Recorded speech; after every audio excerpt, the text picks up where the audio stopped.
Hello there, friends. This is Spencer Michaud, and today we're going to be talking about the astrology of September 2023. Hope that you're doing well out there and having a good Friday afternoon. I've been raising some monarch butterfly caterpillars the past few weeks, and today one of them hatched. So that was what I've been doing earlier this afternoon. So hope that you are having a nice afternoon, such as myself here. And we're going on a journey for a few hours. Let me know that you're here in the chat, and we will try to break it all down for you. Carol from Mass is here. Nice to see you, Carol. Grateful to be looking at September. Nice. Rachel Fletcher is joining us from Roanoke, Virginia. Hello, Rachel. Nice to see you. Tara Nicole says, haven't been able to join in a while. Happy to be here. Well, I'm happy you're here as well, Tara. Monique is joining us from Los Angeles. Hello, Monique. Nice to see you, friend. And we have more people stopping in and joining us here today. It's going to be an exciting day. I can feel the movement towards Virgo season starting. We still got a little bit of Leo season left. We don't want to shortchange Leo season, but Virgo season is one of my favorites, actually. I just really enjoy the energy of that. We're going to be breaking down the lunations, the ingresses, the planets moving into new signs. We're going to be looking at solar phases, of which we have quite a few in September, including a number of planets stationing direct and retrograde. We're going to look at out-of-bounds planets. We're going to look at a hexagram and an animal for the month. And we're going to break it down in detail, Deccan by Deccan. KP1231 is joining us from Cleveland. Nice to see you, friend. Okay, so a couple announcements before we dive into it today, my friends. So if you haven't heard yet, if you're not on my mailing list or haven't been checking out my socials, I did launch an exciting opportunity over the weekend, over the Venus Cazimi. I launched the registration for my Deccan Walk 23-24, which is going to be a really fun program where we're going to work together for an entire year. We're going to go through 12 months, 36 Decans. We're going to meet twice a month. We're going to have a Discord server to discuss all of our insights and observations. You will get access to all 12 of my previously recorded Deccan webinars, over 30 hours of material. There's going to be a workbook to record your insights. There's going to be Deccan flashcards. Really excited about this offering. So you can see I pinned this in the chat, a link to check out all the information for that. And I so hope that you'll join us on this journey. This is one of the largest offerings that I've put together and pretty excited about it. I've been kind of feeling like one of these monarch caterpillars, like going through the stages of the life cycle of putting together a big offering and kind of then seeing it go out into the world. The timing has been really interesting, seeing it coincide with the life cycle of these caterpillars. So I hope that you'll join us for that. Payment plans are available upon request. You can split it up into quarterly payments. You can split it up into monthly payments. I'm flexible with the way that we can handle all of that business. So check that out. If you have any questions, feel free to send me an email at spencermichaudastrology@gmail.com, and I'd be happy to work with you to figure out a way to make it work for you. Okay. Monique says, do you really want to be stuck with me for a year, though? Yeah, well, that'd be a choice that you're making. No, I really do enjoy the intimacy that we create going on these longer journeys together. We get to know each other really well. You'll have access to asking me questions about the Decans as you live through each of the 36 faces. Each face lasts about 10 days. So we're going to be kind of like breaking it down in these 10-day sections and kind of anticipating some of the themes that might come up in our own lives. But then also having the experience of living through it in real time together for an entire year. So if you like the style that I do, breaking down things with tarot cards and the Decans, this is a really great opportunity to be able to learn that over a long period of time, to be able to ask me questions, to look at charts. We're going to be going over so many charts that is going to be related to these decanic placements And we're going to be doing what I like to call collaborative storytelling. I think that this is something we've been missing in modern times, where we come together as a community and share our stories with one another, and kind of understand how life is treating one another in real time. And to be able to have the context of the decans and to be able to see the wheel of the year together, I think it's going to be really powerful. And I think it's just going to be really life affirming. So I hope that you'll join me for that. Check that out. There's a link to that in the website, or in the chat. You can find that more information at my website, spencermichaud.com. Also, sign up for the email list if you want more updates as we go forward. Please do me a huge favor, folks. Can you please like and subscribe here today?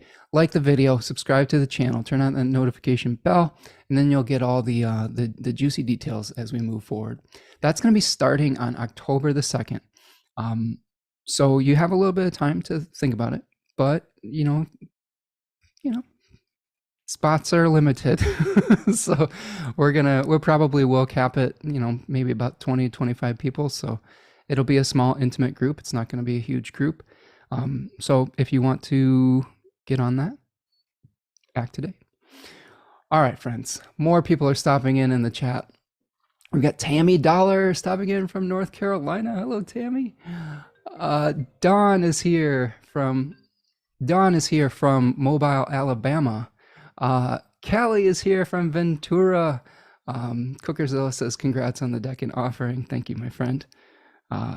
Hopefully you all did not hear my phone ringing on the audio like I did in here. Sorry, I'll turn that off. So yeah, it's been quite a journey getting from point A to point B, putting together all the details and just kind of consolidating all that information. So thank you, Cookerzilla, for that. And I hope that if all of you have been kind of putting together something in your life that you're sending out into the world, that you're having success with it. Some of these things, they just take consistency, right? They just take showing up from one day to the next and doing just the right amount of things that need to be done for that day, and then resting and recharging and then coming back at it the next day. That's been definitely part of the process I've been going through with the Deccan's webinar and the Deccan walk. I talked last week, I don't have the book in front of me, but I talked last week about an executive skills book that I was recommending. And that's really been helpful, like getting perseverance and resilience around this time of year as we're trying to put together and expand our offerings and expand what we are capable of in the world is really important. And I think learning those skills is really great. So if you want to learn more about that, check out the last video that I did or send me an email. I don't have the book in front of me now, but it's been instructional and educational. Okay, so what else? If you want to purchase some of my webinars piecemeal, the Decans of Leo is on sale until the 23rd of August, and I put the Decans of Virgo on sale early this week, and they will be on sale to the 23rd of September. So if you want to check those out, you can. Although I will say, you will get quite a deal on all of the webinars as a package when you sign up for the Deccan Walk. I took quite a bit off the price of each of those and put it into the price of the class itself. So without further ado, let's dive into some astrology today. One last thing before we move on. If you want to make a material donation to the work that I'm doing here today and support the channel, there's a little $sign in the chat. It's called a super chat or a super sticker. That really does help me do the work that I'm doing here and funds all the research and all the books and all the things that help keep the lights on. So I'm really super appreciative of that. I also have a Venmo at Spencer Michaud and a PayPal Me link that is in the description of this video if you prefer those methods. Okay, we ready? Just got to collect myself. I'm on Monarch watch this afternoon. This morning, the Monarch hatched out of the chrysalis, and right now it's on the porch, kind of getting some sun and stretching its wings inside of its little enclosure. And I think after our show here today, I'm going to go release it after it dries out and has a chance to get the blood flowing through the wings, through the veins in the wings. So I'm excited about that. It'll be a cool experience. I've got another chrysalis sitting next to me as well. I had another one that turned into a chrysalis. So here's the next generation. I've been kind of calling them Brady sisters. I've got Marcia out on the porch right now, the oldest. This is Cindy over here, the youngest. Jan unfortunately did not make it. Jan just kind of got stuck in the middle of the transformation phase to the chrysalis and just did not make it. And I'm learning that is something that just happens. That's part of nature, and accepting that not everything is going to make it to full fruition. The interesting thing, though, is that the cycle keeps on spinning, because in one of the milkweeds that I brought in to feed these caterpillars, I found more eggs on the milkweed. So I have 3 more babies that I'll be trying to rear to adulthood. And I read a statistic this morning that 90% of monarchs in the wild that were laid eggs on a milkweed do not make it to adulthood. So we're trying to do as much as we can to help the propagation of the species and help move them forward. So if I can get these 5 little babies out into the world as fully fledged adult butterflies, hopefully I'll be contributing something to the future of the natural order and spirit. And I feel good about that. It feels really good to help out. Okay, so Astrology of September. We've got 4 lunations. We have a last quarter moon on September the 6th at 14 degrees of Gemini, which will be squaring the sun in Virgo. So we'll break that down. We have a new moon at 21 degrees of Virgo on the 14th of September, a first quarter moon on the 22nd, of September at 29 degrees of Sagittarius. And then we have a full moon once the sun has moved into Libra at 6 degrees of Aries. So we will have our first lunation of Libra season at the end of the month as well. We have 1 ingress this month. We only have the sun moving from Virgo into Libra at the end of the month with the fall equinox. That's on the 23rd of September. Solar phases are kind of the big story of the month. We have Venus stationing direct at 12 degrees of Leo on the 3rd of September. And then it's going to be handing over that retrograde cycle to Jupiter, basically, when Jupiter stations retrograde the next day, literally the next day, at 15 degrees of Taurus on September the 4th.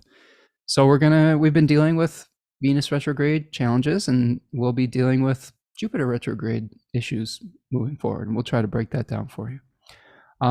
Jupiter's going to station direct at 5 degrees of Taurus on December the 30th. So this is a longer cycle than we experienced with Venus.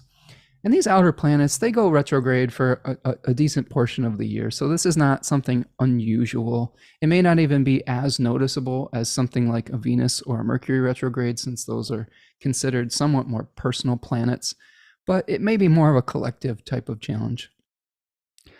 We do also have a Mercury cazimi that's happening on September the 6th. So that is going to be at 13 degrees of Virgo while Mercury is retrograding. So this is the retrograde cazimi. So we're starting off with Mercury retrograde as well.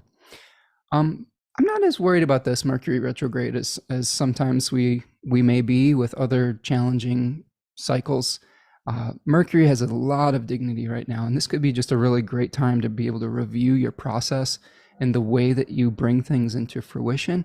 I was talking with my friend Mo earlier today about time audits, about kind of taking stock of how we utilize our time. That'll be a great activity to be able to do during a Mercury retrograde. So we'll talk about that more as we go along today. Mercury will then station direct on the 15th of September at 8 degrees of Virgo, while simultaneously emerging as a morning star. Okay, so I'll show you what that means in the chart when we get to that point in the cycle, in the show. But basically, Mercury emerging from the beams means that it's visible again. So a lot of the things that you will be working on or reworking as Mercury retrogrades, goes into the heart of the sun, and then emerges, will start to become visible around the middle of the month.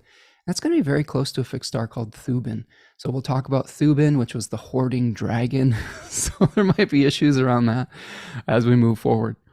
We're going to have only 2 out of bounds time periods during the month. We're going to have the moon going out of bounds from September 5th to September 11th. And then again, the moon will be out of bounds from September 20th to the 25th. So those are the big picture things. We don't have as many aspects to talk about this month, so this might be a little bit of a shorter show, which is totally fine by me. If you're listening to this in September, you've probably got a lot of things on your plate, And getting the information in and out quickly is probably exactly what you need around this period of time. So we'll get to it. Susanna is here. Hello, Susanna. Nice to see you. Susanna from Finland is joining us. Always happy to see you, my friend. Okay, so what I would like to do is I'm going to just start off by showing you a little bit about Virgo, because we're going to be starting off the month with Virgo season here. So here is a slide from my Decans of Virgo. This was actually the first webinar that I did. I started the cycle in Virgo season about a year, maybe a year and some change ago. Can't remember if it was 2022 or 2021. I think it was 2021. But here you see the transition from the first decan all the way to the third. And we see a story of an apprentice of an advanced age who is working very hard at their craft. And then we have the fruition of someone who has been able to manifest in the material world in the second decan of Virgo.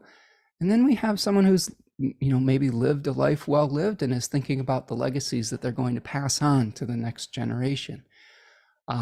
We have a daimon associated with each of these three decans. The first one being Themis, who was a teacher of divine law. So in the first decan of Virgo, we're really learning about how to, the rules of incarnation, the rules that we need to understand so that we can bring essence into form. And then maybe also teaching that to others as well. When we get to the second decan, we have the Moirai as our daimon or spirit. And the Moirai were weavers of fate. So we're weaving our essence into material form during that second decan and kind of crafting our fate moving forward. And then finally, Hestia is the daimon for Virgo 3. And Hestia was kind of the keeper of the sacred flame. Well, she was entrusted with being able to protect the city, but also there's some themes of passing on legacies with Hestia as well. So we'll break that down in depth. Let's talk Virgo 1. Virgo 1, and we're going to be experiencing just for a couple days at the very beginning of the month. Okay, so we have part of Virgo 1 is going to be through August. So if you were wanting to get more insight into the first decan of Virgo and what that might mean for you, you can check out my last live stream, last monthly live stream, with the Astrology of August. But themes that we're going to be experiencing here: apprenticeship, focus, learning the laws of incarnation, like we spoke about with Themis, awareness of skills or a lack of skills. Oftentimes when we go through a decanic journey and a tarot journey that's related to that, we get an introduction to the energy in the first decan. We have kind of the concentration of that energy in the second, and then the results of that energy in the third decan. So we may feel like we need to learn something new due to our awareness of a lack of having something. And sometimes that can be frustrating, sometimes that can be challenging, but any learning process, I think, starts with an awareness of what we want to add into our skill set. And try not to get too bent out of shape if you're faced with a situation where you're like, oh, I guess I didn't know that I needed to know that, right? Because that's just life, and that's how things go most of the time. Virgo 1 is also a great decan for asking questions. There's a heavy energy of the skeptic in this decan. I have Jupiter in this decan, which traditionally would be Jupiter in its exile. But what I have found, it's my benefic planet, which is insect, because I am a solar birth, a day birth, which means that it's the planet that I look to bring me good fortune, or the actions that I would take to bring good fortune in my life. I've learned that my awareness of the skills that I lack has led me on some really important journeys of education, and also sharing my knowledge. So this can also be a decan not only of learning, but of teaching as well. I consider myself an eternal student. I have a lot of skepticism that comes up where I ask a lot of questions. When I was a young student in school, my teachers, some of them loved that I questioned everything. Some of the authority figures love that. Others, not so much, because they're like, why do you keep asking so many questions? But it was out of a genuine curiosity to understand how things worked. Like, here's a small example. I play fantasy football, and last year was my first year playing fantasy football, and I didn't quite understand the rules. I kind of joined late, and I got real frustrated in the beginning of the year because I didn't quite understand how everything worked, and that put me behind the eight ball, so to speak, in the league after the draft. So this year, I have the experience of going through that for an entire year. And also, I want to be extremely clear on what the rules are of the leagues that I'm participating in so that I understand what I will need to do to be able to be successful. Now, that's a, a fun kind of diversionary example, but this could be true for any project that you're working on. You have to understand how things work before you can become skilled at it, right? You have to understand how the pedals work on a bicycle before you learn to ride a bike. You need to learn where to put your hands on the handlebars. You need to learn what type of equipment you might need. And yes, you could just jump on the bike and just say, I'm off, but you may scrape your knee and you might injure yourself along the way. And if you'd taken some time to prepare, you may be more successful and experience less pain along the way.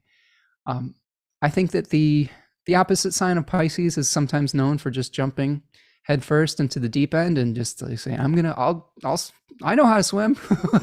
like sometimes they swim and sometimes they drown. And there's some beauty in that as well. Sagittarians can be like this too. The Jupiter ruled signs, Jupiter energy can be a lot more about like, I just want to do it. I don't need to ask all these questions. But if you have a lot of Mercurial energy, Gemini and Virgo placements or something of that nature, you ask a lot of questions. You want to know how things work. And that is okay. We all need to go through each of the phases of the zodiac and each of the celestial spheres and embrace all of the energies of the planets. So some questions you could ask yourself at the beginning of Virgo season. What is possible? What is realistic and what isn't? That's something that Virgo is very much concerned about. What can actually be done in physical form, right? In physical reality. Because sometimes we have dreams and they don't always, they're not always realistic. And Saturn is really kind of, especially in the first decan of Pisces, has been trying to really help us to get real about which of our dreams we can manifest and which ones we should let go. So what skills do I need to learn to manifest spirit into matter or form? Really important thing to ask yourself. How do I begin to sort through the harvest? This is another important Virgo signification where we are trying to learn how to preserve something against the ravages of time. We've spent all of summer growing things. We have an abundant harvest, and now we need to learn how to separate out the things that are going to decay and the things that are worth preserving. So there's a lot of evaluation of value in Virgo. Okay, so which of these things do we need to return to the earth? Which elements need to go and which ones need to be preserved, and how do we preserve it? So you could also ask yourself, what are my gifts? And also conversely, what are my flaws? A lot of self-examination during Virgo season, which is again, very healthy. Okay, I think that too much can be paralyzing, but enough self-evaluation can really lead you to doing things in a way that is much more efficient. How do I consolidate this abundance? So that's a great question to ask yourself. If you've spent a lot of time over the summer growing something, now you need to put it away for the winter. The anxiety that we might feel during Virgo season a lot of it has to do with feeling the time pressure that if we don't make hay while the sun is shining, right? If we don't preserve the food that we've grown over the summer, then we'll starve in the winter. And that's some reasonable time pressure. I think sometimes having a deadline can really move you forward in life. I know that as I've been going through the executive skills book, one of them is called task initiation. This is one of the weaknesses I actually have. There's 10 executive skills that they list in this book. I was very strong in working memory. I don't know if that's any surprise to anybody here. I gotta remember everything. And I think that it doesn't always come out of my mouth the right way, but I definitely remember the details. I was strong in metacognition, which I think is a really good skill for astrologers and things of that nature. And I had another one that was, I don't remember what the other one was exactly. And there's my working memory part. But task initiation, stress tolerance, and emotional control were my weaknesses. So when we think about task initiation, sometimes it's hard to get started. It's inertia. I'm going to blame my Taurus moon for this, where response inhibition was my other strength, where I think things over very strongly before I say or do something. And this is trained. I was trained in this from my father, who was like, think before you speak, Spencer, think before you do, because I was a little bit impulsive as a young person. He really trained me to think about things before I took an action. So sometimes, like, let's say you are a little bit deficient in task initiation. You need a deadline. You need something that's going to say, I need to have this done by this period of time. For me, with the Deccan walk, I said, I want to release the Deccan walk at the Cazimi of Venus, the Venus Cazimi. And I started talking about it beforehand to create some accountability around that. I talked about it publicly on this channel. And there was it felt some pressure trying to get all the details together to meet that deadline, but the deadline helped me to get it across the finish line. So those are some things that I think are going to be important during Virgo season. Is how can you create the right circumstances to help you to find success? Okay. So I'm going to stop my share here and we're going to start looking at the chart. There's not a lot of aspects that we're going to be seeing in the 2 days left of Virgo 1. So what I do think is important as we start the month, though, is that we're going to be coming off of the full moon in Pisces. So we're going to have Pisces moon that was opposite the Virgo sun at the very end of August. And the one thing I do want you to pay attention to is in Hellenistic astrology, they looked at the first aspect that the moon would make after it was released from something called the bond. And the bond was where the moon was within 15 degrees of either side of a conjunction with the sun or an opposition with the sun. So in this case, once the moon moves away from 15 degrees of opposition from the sun, the first aspect that we're going to get is going to be in opposition with Mars. And you can see that here at the beginning of the month. Okay, so here is the moon's first traditional aspect. I'm not counting outer planets in this. Okay, some people may want to do that, but since this is a Hellenistic technique, I'm going to stick with Hellenistic planets for that technique. So what might that mean at the very beginning of the month? We've got, of course, we have Mercury and Venus still retrograde at the very beginning of the month, although Venus will be stationing to turn direct. So you might start to get some clarity around Venusian issues, around the Taurus and Libra area of your chart, as well as in the Leo area of your chart where the station is happening. You may be reviewing some things in the Virgo area of your chart. But the moon opposite Mars here, we're starting off with Mars in Libra, which is not a comfortable place for Mars.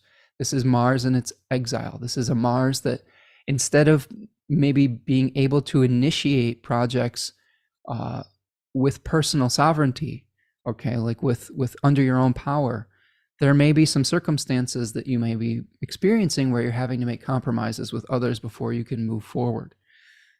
The other thing that I will say with Mars in the first decan of Libra is you may be really feeling a lot of anger potentially around an imbalance or an injustice.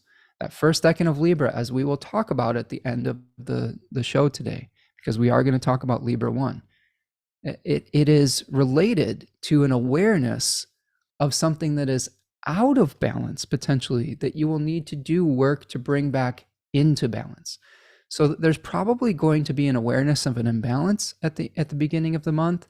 You may be feeling very self-directed with the moon moving into Aries, like you really want to move forward under your own power, but there may be something that you need to examine as far as an imbalance before you can move forward. And there may be a little bit of a tension between that as we get to this full moon in Pisces.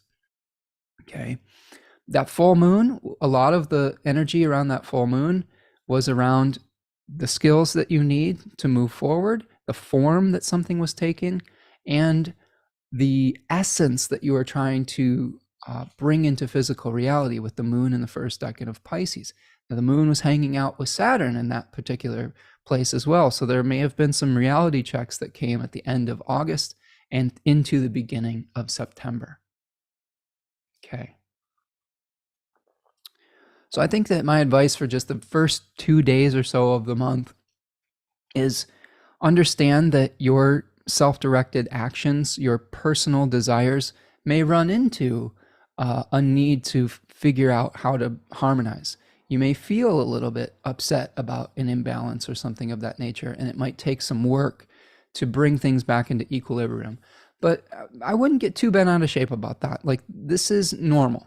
This is normal to have an awareness of what we lack, to be able to do the work to bring it into balance or fruition. Just like we were maybe having an awareness of the skills that we might lack in the first decan of Virgo so that we can work on them and improve them.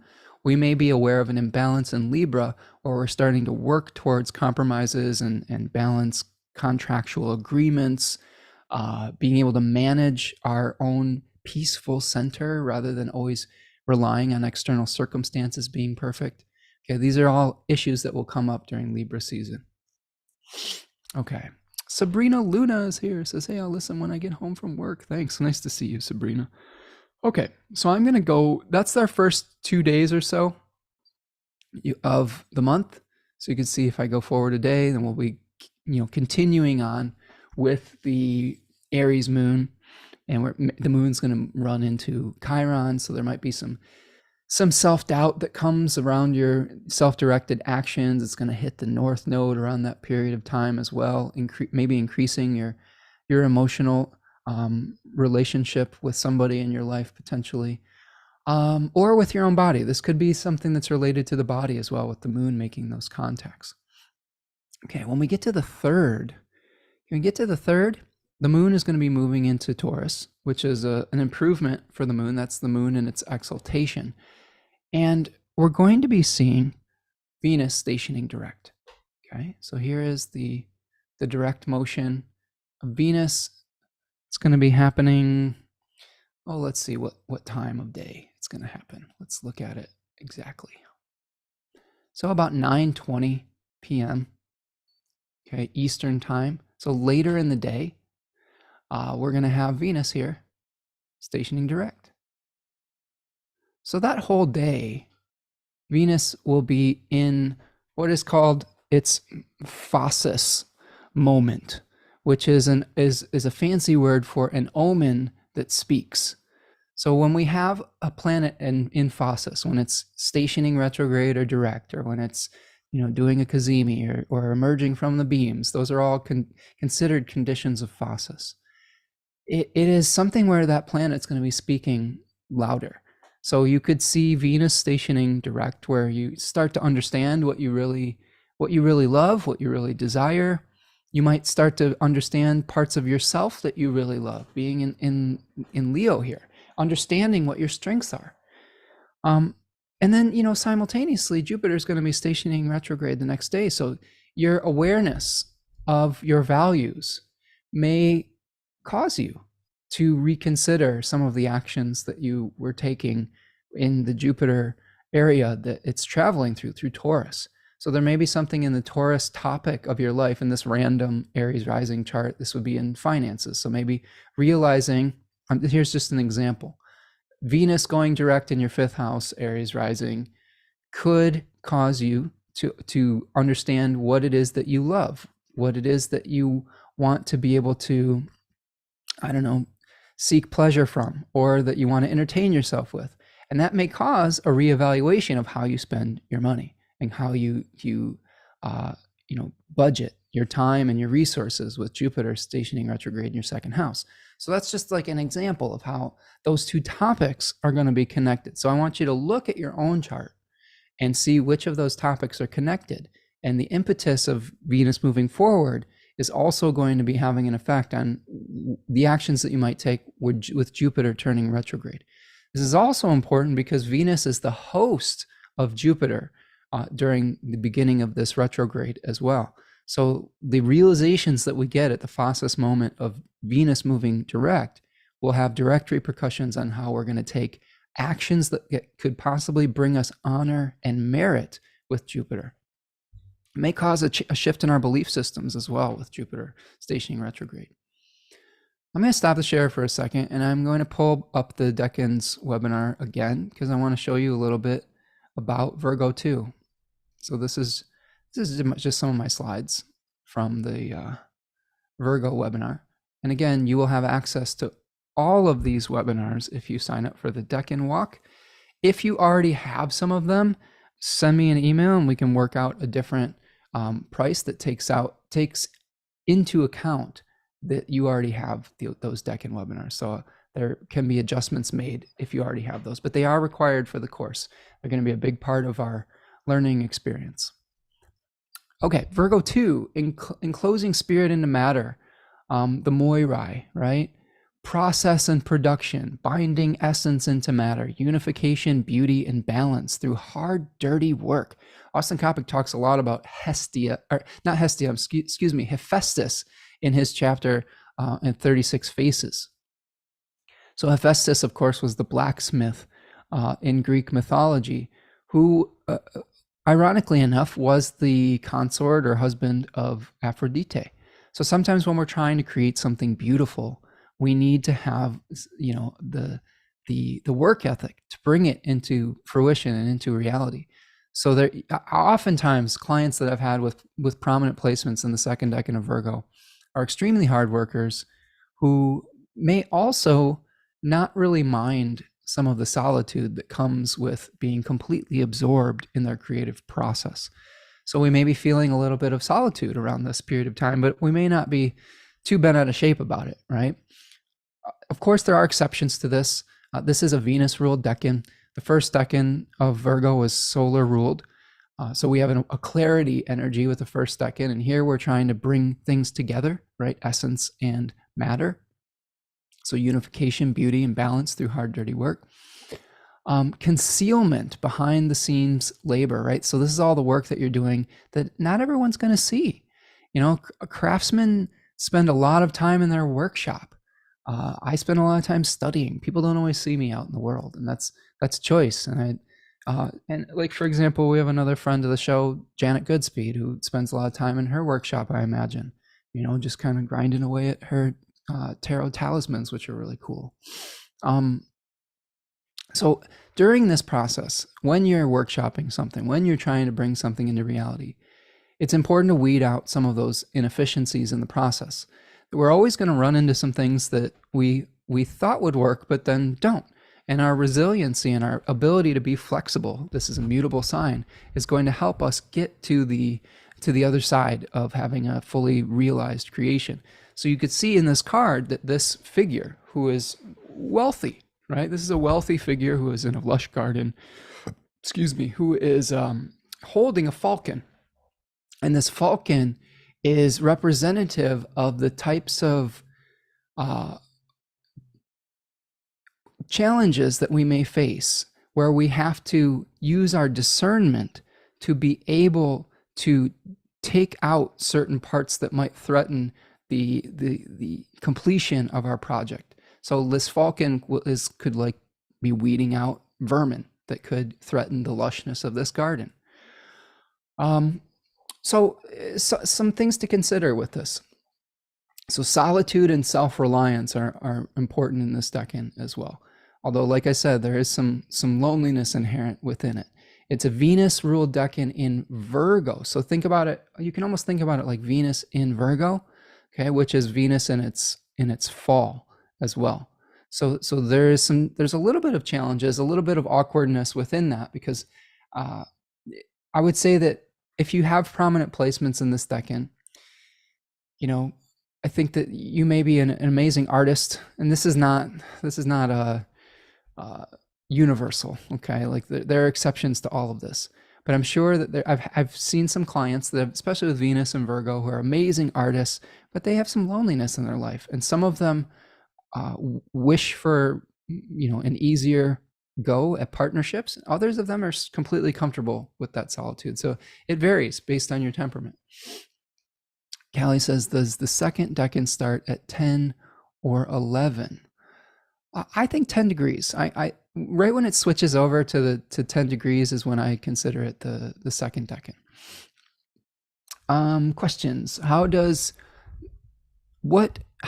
this need to be refined? And this being just your project, your skill set, anything that you're working on. How are you going to weed out the inefficiencies in that process? Process is a really important keyword for Virgo. What physical sacrifices are necessary to infuse essence into form? Okay, that's important, right? How do we go through and do what's necessary to bring something into fruition, to weave our fate moving forward? How do I weed out the vermin that threaten the process? And that could be distractions. If you've ever met a Virgo who is absorbed in the process, they can be very, very short with you. Like, I've seen this in action. I had 2 Virgo step parents, and when they were absorbed in something that was important to them, you didn't want to talk to them because they didn't want to chit chat with you. They were ready to get down to business. And I actually have a little bit of this in my personality too. If I have 3 planets in Virgo, and when I'm really absorbed in something, I try to eliminate as many distractions as I can. Although being a Venus Gemini, squaring all of that is sometimes a challenge. Let's see. How do I work with humility and devotion behind the scenes? Okay, there's Virgo energy.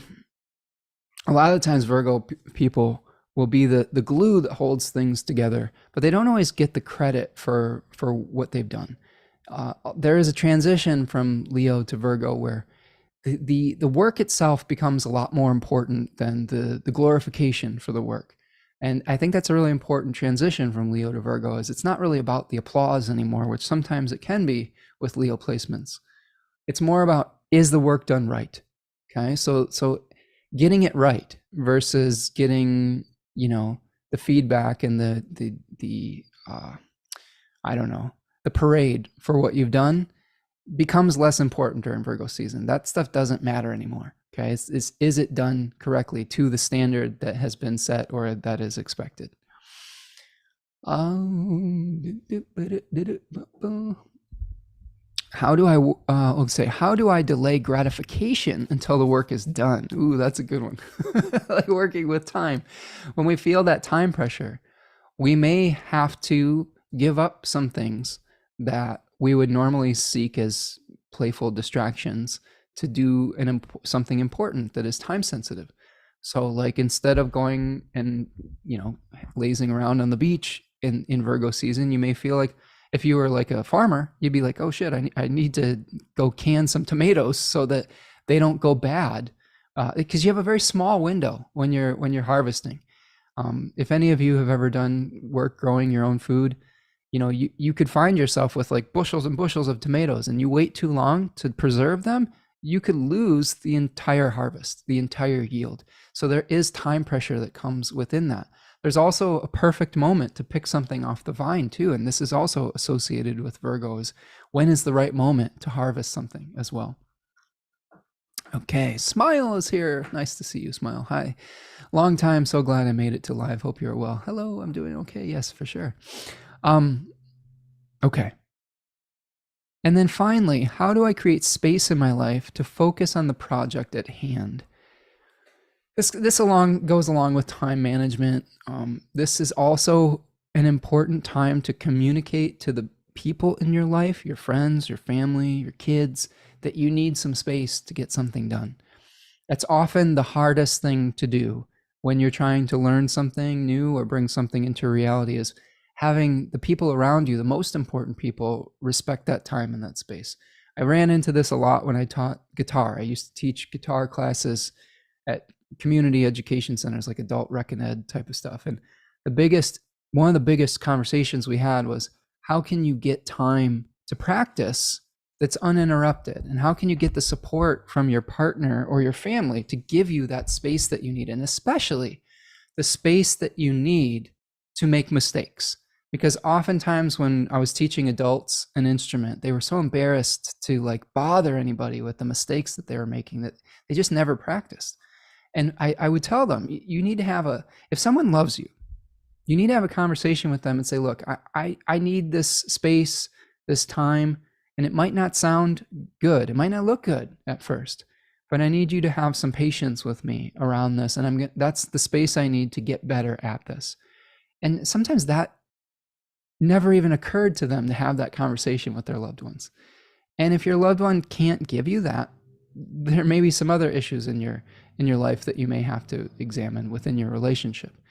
But overall, I found that is not that difficult of a conversation to have with your significant other or with your family. Now, actually getting the time and the space and making the agreement and finding the solitude that you need to really focus, that's another question. So we're going to be experiencing Virgo 2 from September the 2nd to September the 12th. So let's take a look at that. Okay. Yeah, Cookerzilla is getting some important news on the 1st. Good. I hope that it's good news. Absorbing all of your Virgo advice. Oh, I've got plenty of Virgo advice, Cookerzilla.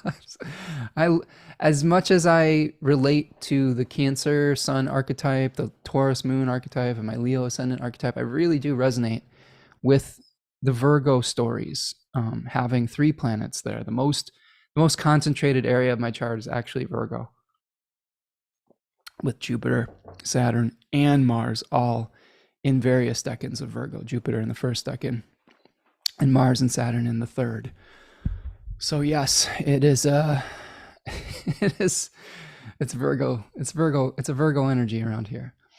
Kobabs is here. Nice to see you, friend. Okay, so we're looking at September the 3rd, the beginning of the sun in Virgo. And I have this as, I'm going to go back to just noon. So just keep that in mind. We're going to be looking at things at noon just to give us a general idea of where things are across the day. So the big news on the 3rd and into the 4th is that Jupiter is going to be stationing retrograde. And we talked about that briefly already at the handing over of Venus to Jupiter in its retrograde cycle. Now, what does Jupiter represent? Jupiter can represent beliefs. It can represent spirituality, religion. It can represent actions that we are taking out in the world. It is because it is of the solar sect. Ancient astrologers would associate the sun with the will and with awareness and clarity. And Jupiter, being the benefic, is the types of actions that you might take out in the world that will bring you honor and merit. I always look at someone's Jupiter, especially if they're a day chart, to see what types of actions they can take to be successful out in the world, right? For example, with Jupiter in the 2nd decan of Taurus, the 2nd decan of Taurus is associated with the 6 of Pentacles. That decan has some associations with generosity, with giving and receiving, but also with the ability to set a consistent rhythm to be able to fructify, which is a fancy word that I learned from Austin Coppock, the soil. How do you create constant fertility? How do you plant the seeds at the right time and take care of it in the right way to bring it to fruition? So the types of actions that may be up for review are, first of all, giving and receiving, generosity, and being open to receive abundance. The types of routines that you keep that are creating abundant material resources within your life. Now, this is important too, because Mercury is going to be retrograding in Virgo. So the combination, the trine between Mercury in the 2nd decan of Virgo and a retrograde Jupiter, we're going to have 2 different cycles where Mercury is going to trine Jupiter over the course of the month. Okay, so this is happening exactly on the same day. So let's talk about this.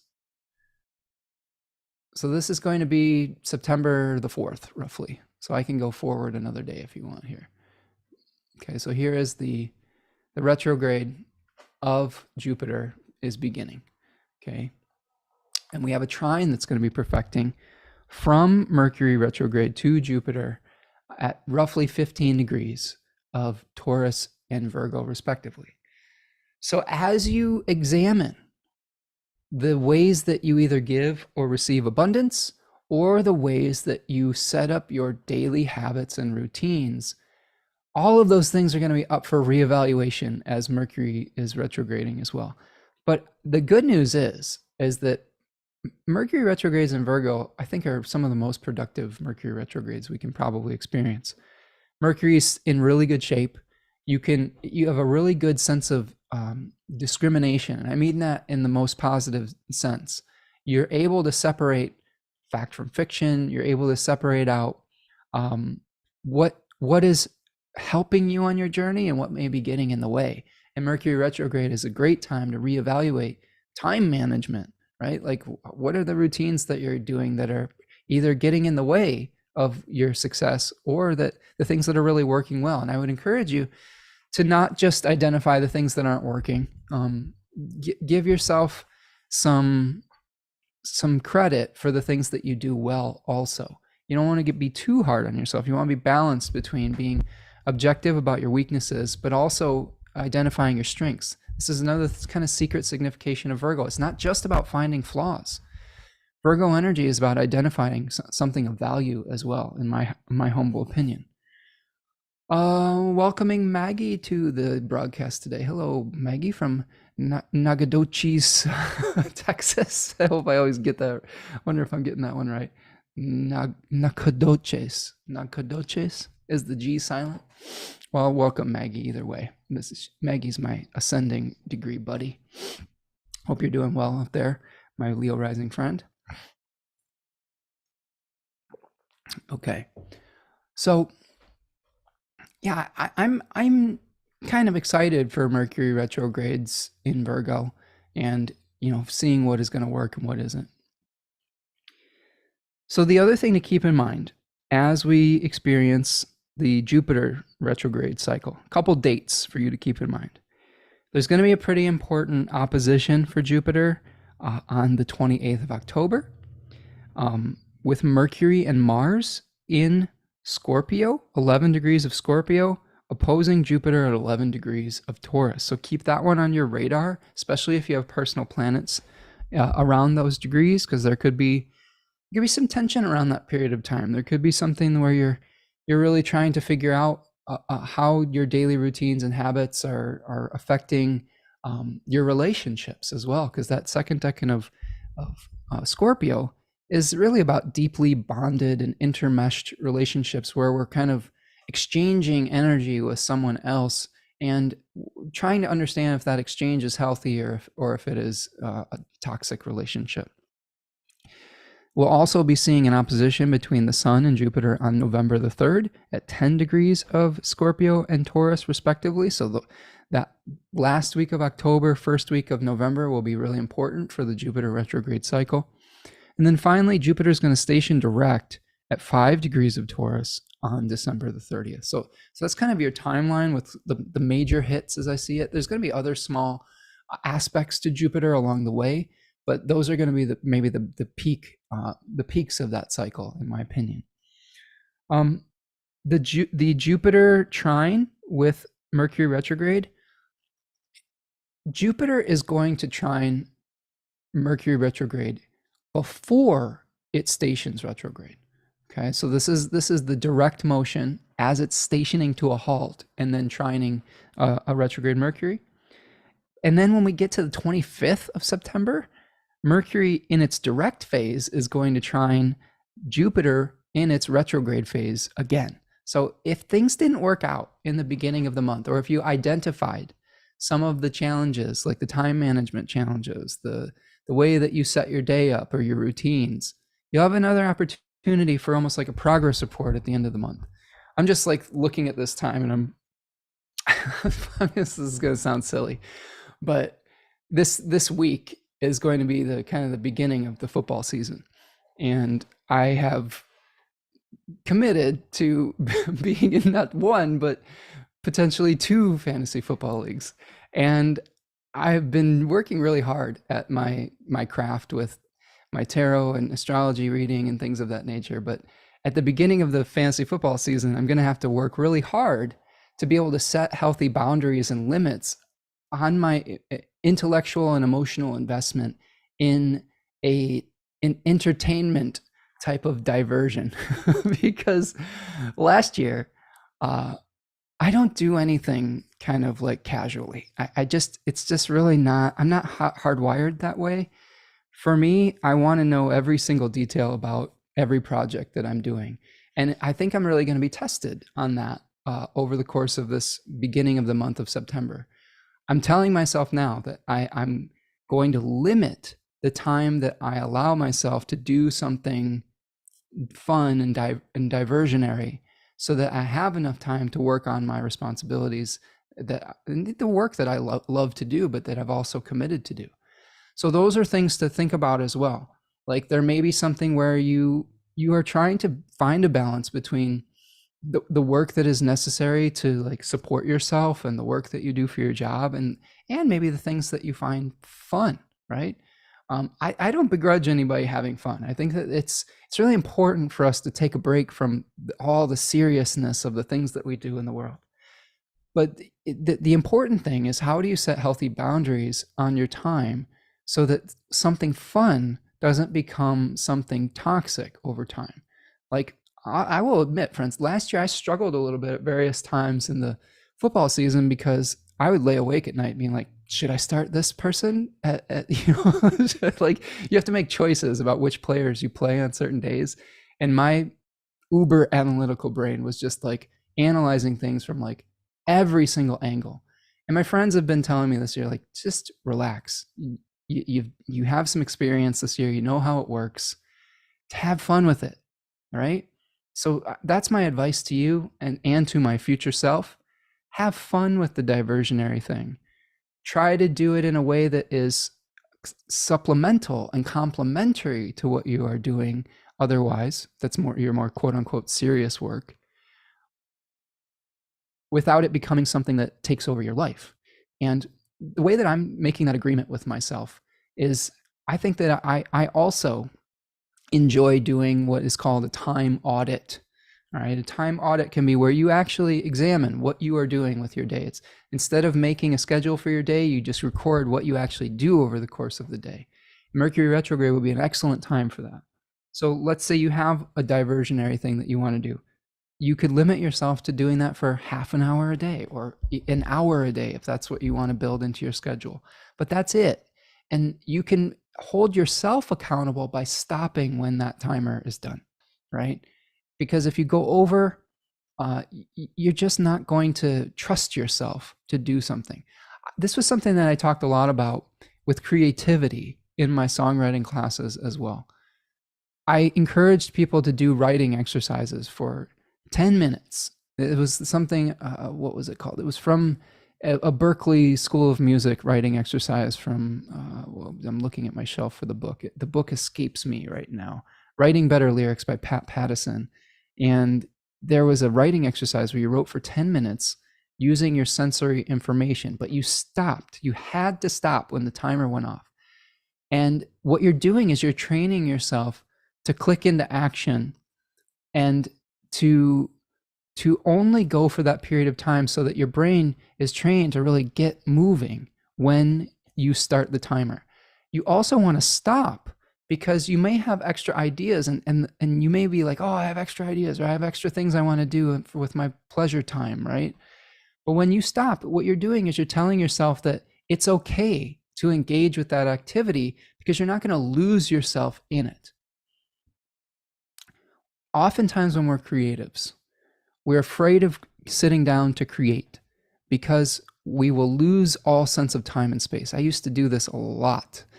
As a musician and a writer, I would forget to eat. I would literally wake up to my surroundings, and I've been playing guitar for like 6 hours, and it would be 2:00 in the morning. I'm like, oh man, I got to get up early and do this other thing tomorrow. And I would, beat myself up for it. And it would be harder to sit down with the guitar, with the page, or whatever project it was, because I didn't trust myself to stop when I needed to stop. And I know that some people will say, yes, well, you got to chase the muse. And I do agree with that to some extent. But there are some songwriters that I really respect.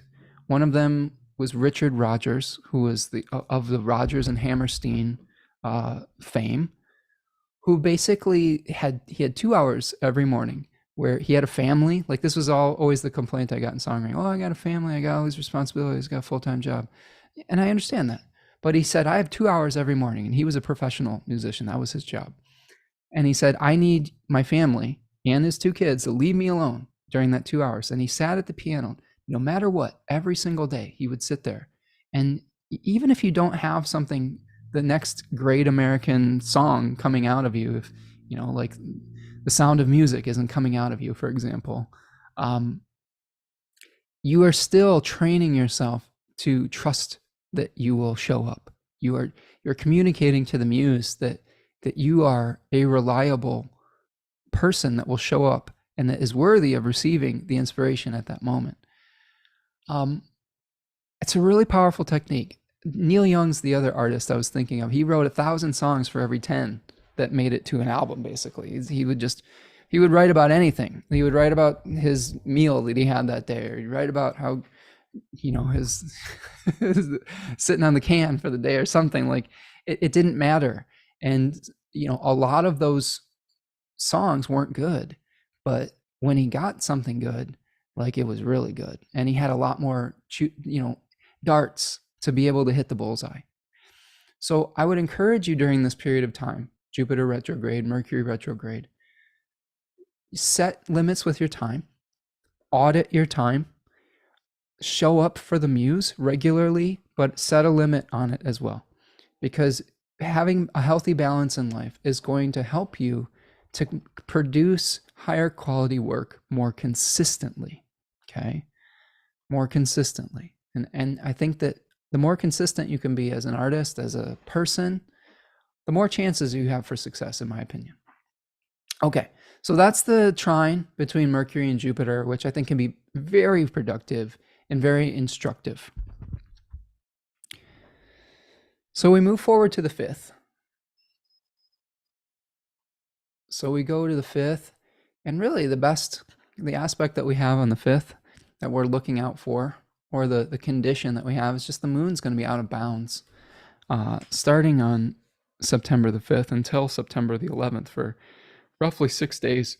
I've been noticing that at different times of the year, the out of bounds periods are longer or shorter. And as we get into the fall, these out of bounds periods are extending into 5-6 days instead of 3 to 4 days. Excuse me. And I'm not exactly sure the mathematical reason for that, but I'm sure that it is just something about the way that the moon is working at different tilts of the earth and things of that nature. But we're going to have about 6 days of an out of bounds moon, which means that we may be feeling a little bit maybe tired. We may be feeling a little burnt out, a little overwhelmed, a little bit more emotional than usual. Our memories may be going into overdrive. I see also that the moon's going to be making a connection with Uranus in the 3rd decan of Taurus around this period of time. So we may be dealing with some things that are potentially outside of our control, like being humbled in the face of nature potentially, or we may also be dealing with evaluating a process and atoning for mistakes that we've made and making changes. That's another part of Taurus 3 that we could be looking at. When we get to the 6th, September the 6th, we are going to be experiencing 2 astrological events that day, the first of which is the cazimi of Mercury, the retrograde inferior conjunction of Mercury to the sun. Mercury is being renewed in the heart of the sun. During Mercury's retrograde cycle, when it is under the beams, when it goes under the beams of the sun, a good friend of mine, Gary Caton, likes to describe that as Mercury's psychopomp phase, where Mercury is guiding souls into the underworld and where we're going into the depths of our hearts, of our spirits, of our experiences, to be able to be reborn again. Okay, so he likened the direct motion of Mercury heading into the beams of the sun as Mercury visiting Olympus or getting a download from the gods. Here, it is a chthonic experience, or a chthonic Mercury, where it's rising up from the bowels of the earth, from the depths. So pay attention to messages that you feel may be rising from the depths of your subconscious, that have been buried in your memory, that have been buried wherever, okay? Because this could be a really important moment for understanding the types of skills, a Mercury keyword, that you may need to bring your vision and weave that fate into form, okay? The sun it always burns off the dross from the old cycle. This also could give you a completely new start in the Virgo area of your life, as well as a new start in the Gemini area of your chart, because Mercury rules both Virgo and Gemini, okay? So those two topics in your personal natal chart will be getting a renewal. Now, the interesting thing about this is that you don't always see the results of something at a Mercury cazimi or at any cazimi. You're really just getting clarity about something. Oftentimes, the fruition of the clarified moment you'll see the fruition when the planet becomes visible once again. So have some patience. You don't always have like lightning strike you, a lightning awareness strike you on this day, but just pay attention to messages that you receive, ideas that you have that bubble up from the subconscious, especially around, how you bring a dream into reality.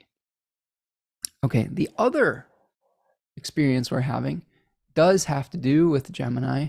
So we have the Mercury cazimi, but we also have last quarter moon. So here we have the moon in Gemini at roughly 14 degrees of Gemini will eventually square the sun at 13 degrees of Virgo. So last quarter moons are generally, according to Dane Rudyard and then Demetra George, who was very inspired by his work, they are existential crises, right? They're crises of faith, they're crises of belief, where we are trying to figure out what needs to be let go of for the next cycle. It's a release. It is the moon losing light.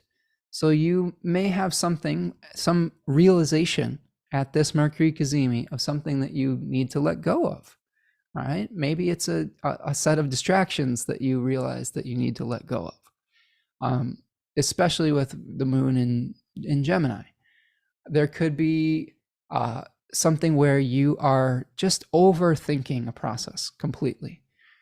I would say that the Mercury energy in Gemini is an expanding of possibilities, whereas the energy in Virgo is narrowing things down, okay? So there's going to be tension between wanting to do all the things and needing to prioritize around this period of time. So oftentimes, to do something well, you just can't do everything at the same time. And this is something that we talk about a lot with Gemini clients in particular, is just because you're giving up one pathway right now in the moment does not mean that you can't revisit it at a later time. Okay, there is a lot of mythology in that sign around sacrifice of one of those particular paths. Yes, you need to understand the ramifications of each particular pathway, but eventually you have to choose and you have to make a choice. So this could be a moment where you're making choices. I'm just looking at this and I'm like, that's probably going to be the draft for my fantasy football league, like the last quarter, where there's going to be so many choices. And I'm probably, I'm just feeling like, oh, I'm probably going to be overwhelmed with all the players that I could choose. But eventually you just have to choose and say, okay, this is the person that's going to lead the charge here. Okay. That's a dumb example or a ridiculous example of something that you might be experiencing, where you have all these possibilities, but it's going to be time to make a choice. Okay. And that's actually going to free you up for the next lunation cycle, which is going to be a Virgo new moon, about how you're going to pass on your legacy to the next generation. Okay. So So once you make those choices, it's going to become a lot clearer about what needs to happen moving forward, so that you can, pass on what needs to be passed on, preserve what needs to be preserved against the ravages of time, and let go of what needs to be let go of. Okay, the final non-lunar aspect that we have in the second decan of Virgo, the solar period of the second decan of Virgo, is a trine with the Sun and Jupiter. This is really interesting. So this is the 8th of September. I like this. So we just gone through the cazimi of Mercury. We had a square with the moon where we've hopefully, if we're utilizing that energy correctly, we've explored our possibilities and we've made a choice about what needs to stay and what needs to go. And then the Sun's moving into this harmonious trine with Jupiter. Okay, like we probably understand what we need to do to move forward. We understand what routines would probably bring us the most success. Keep in mind that Mercury being under the beams in Virgo is not the same type of detriment that Venus was when it was under the beams in Leo. And that is because Mercury, being in its exaltation and domicile, being dignified, has a Hellenistic condition called being in the chariot. Ancient Hellenistic chariots had these awnings that would protect them from the beams of the sun. So it's like Mercury is protected from the damage that could be done from getting too close to the sun. There's like the special moment of the cazimi where that's like a special moment. Despite the planet, that could be a positive thing. But otherwise, as the planet is going under the beams, it's like a person taking to their sick bed.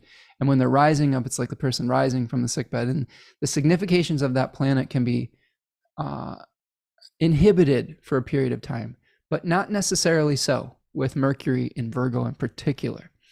So keep in mind that cazimi moment, you may be able to start making some changes that you normally would not have been making with another planet that wasn't as dignified. So that's something to consider. So this could be a really fortunate moment, like fortuitous moment, the Sun trining Jupiter, where you're really feeling like your routines and the way that you've encapsulated your dream or your essence into form is starting to pay dividends, okay? So I like this energy at the end of the week, September 8th. And you've got a nice Cancer moon, a really fertile moon around this period also. Okay, the almost balsamic moon. So again, probably a period of letting go and elimination, but it'll be joyful, right? I don't know about any of you, but if you have some Virgo placements, cleaning is probably one of your favorite activities. And maybe not the cleaning of itself, but the feeling that you get after you've eliminated some clutter or you fix something that was broken. That feeling is really good. And I have a feeling that this Sun Jupiter trine is going to be the feeling of like you've gotten rid of some stuff. You've fixed something that was broken, and now you know the path forward. You have an efficient tool to move forward, or an efficient routine to start to move forward. Okay, let's take a little break now as we prepare for the third decan of Virgo. I'm going to stretch my legs. I encourage you to do the same. We're just hanging out here. Take this opportunity to ask a favor of you. If you haven't already, please like the video. Please subscribe to the channel if you're new here. Welcome if you are. We kind of are a slow burn. We try to do things in depth, try to have a nice conversation with everyone and in the audience or in the chat here. I always love hearing your observations as well. Make sure you get yourself a snack or a glass of water or stay hydrated.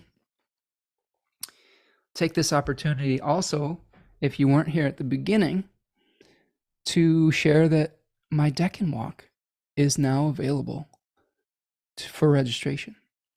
So we're going to go on a journey, 12-month journey, a 36 faced journey, okay, that's going to teach us tarot significations, mythological associations, fixed stars, daimons and spirits. We're going to learn about planets in these specific decans. We're going to learn about personal experiences in these decans. It's really exciting. And you can find a link pinned to the beginning of the chat here, or you can find a link to that in my website in the description of this video. 12 months, 36 decans, 36 face cards in the tarot. You can see here, I have them all separated out because I was doing some photography with this, but the numbered cards, the minor arcana, pretty exciting. We're going to be reading T. Susan Chang's 36 Secrets as a group as well during that period of time.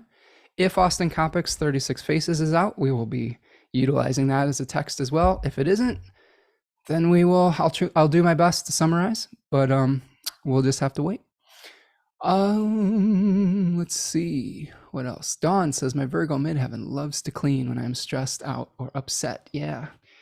I mean, it can really be a enlivening activity. Sometimes our external environments are reflective of our inner reality. As above, so below, as within, so without. So cleaning your external environment can really help you bring some internal clarity as well. So if you're feeling like you're just completely banging your head against the wall with an issue, or you feel overwhelmed, sometimes just cleaning a small space, just a drawer, just a surface, can really help you feel confident that the confidence you need to get to work on some other area of your life. So highly recommend that. The other thing I will say too is if you really want motivation, go watch an episode of Hoarders, and that'll motivate you to clean up your space. I also understand that many of the people on that show have some severe mental health challenges, and I have compassion for their situations. But if you don't have an extreme case of something like that, it can motivate you to be like, do I really want to have my house get into this state? And it's funny, those things creep up on you. Like one event in someone's life can shift a whole series of events that can lead you into something like that. So again, I do have a lot of compassion for folks that are struggling with that type of thing. But if that is a problem that you have, there is resources out there. And if it's not like a debilitating thing for you, but it's just like a little annoyance, just start small. Start with one little corner and get rid of that. And then that'll help you to gain the confidence necessary to keep going.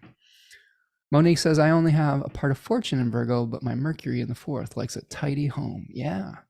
I can relate to that. I would say that my tidiness comes and goes. It depends on what type of project I'm working on. If I'm really engrossed in a project, I'm gonna have books everywhere, as you can see, like just stacks of books around me. But in general, I feel like I function better in an organized space. I will say the other thing about Virgo energy is sometimes Virgo placements can be very organized in one area of their life and completely chaotic in another one. So like they may have a specific order about where things go that makes sense to them, but may not make sense to everyone else. So consider that also. Don says, yeah, my husband refuses to see it. It freaks me out. We literally have to turn sideways to walk down the hall. Oh no, Don. Yeah. So that might be something to consider during this September season, is trying to create apertures for energy and chi to flow. I think that's another thing too, is like, you know, when our space is cluttered up, it just blocks the flow of energy, literally the flow of walking through the house as well. Sarah says, been listening from the gym like a true Aries sun. You're awesome, Spencer. Thank you, Sarah. I appreciate you, and hope you're having a good workout today. I'm getting strong. All right, friends. So let's keep going. I think we're doing pretty well today as far as our time management skills. I'm going to bring up the decans of Virgo once again, and we're going to take a little look at Virgo 3. Virgo 3 is syncretized with the 10 of Pentacles. And here you see a figure who is surrounded by family and friends and animals and things of that nature, maybe reflecting upon a life well lived. And some of the themes of this card talk about thinking about how the wealth that you've acquired is going to be passed on to the next generation.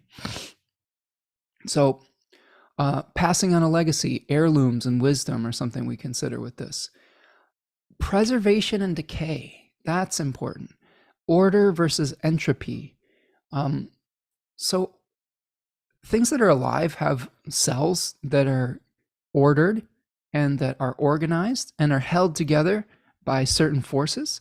As we age, as anything ages and decays, those molecules start to separate. They start to lose their order. They start to entropy. So there may be some things in our life that are starting to decay and entropy, and we may need to come to terms with that. That is something that we see in Virgo 3, is coming to terms with something that's falling away in our life, but also something that we need to preserve. One of the greatest lessons of my experience thus far has been accepting some of the things that I could not change, that had to pass out of my life in physical form. I have Mars and Saturn in this Deccan, so there's a lot of like lessons that come to me through this. One of which, was the watching my mom go through her experience. For those of you who are new and haven't heard the story, my mom had a severe stroke a few years ago, and really her condition deteriorated over the course of a couple years, and she passed away in 2022, April of 2022.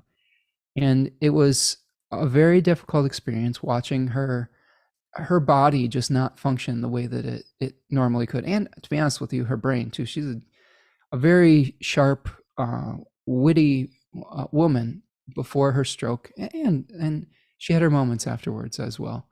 She was a Gemini sun and was just a very snappy, quick wit, and just coming to terms with these bodies are going to decay. These bodies are going to pass on. But also the lesson that her spirit was still strong, was still present, that her essence was still there, even when her body wasn't functioning the way that she wanted it to. And that's a huge, important lesson with Virgo 3. No matter what placements you have there, or whether you're just experiencing it along the journey of the sun that we are all experiencing during September 12th through September the 23rd, is coming to terms with things that are decaying. Now, some of you may make Herculean efforts to keep things together, to order things. This is one reason why we go to the gym, right? So that we can keep our bodies fit and tight, and we can delay some of the entropy. This is why we eat well, so that we prevent some of the oxidization of our cells and keep ourselves more functional for longer. So these are actions that there are some negotiations we can make with this process, but eventually we will all return to the earth. So discarding old forms, coming to terms with the corruptibility of matter. These are themes that we're talking about.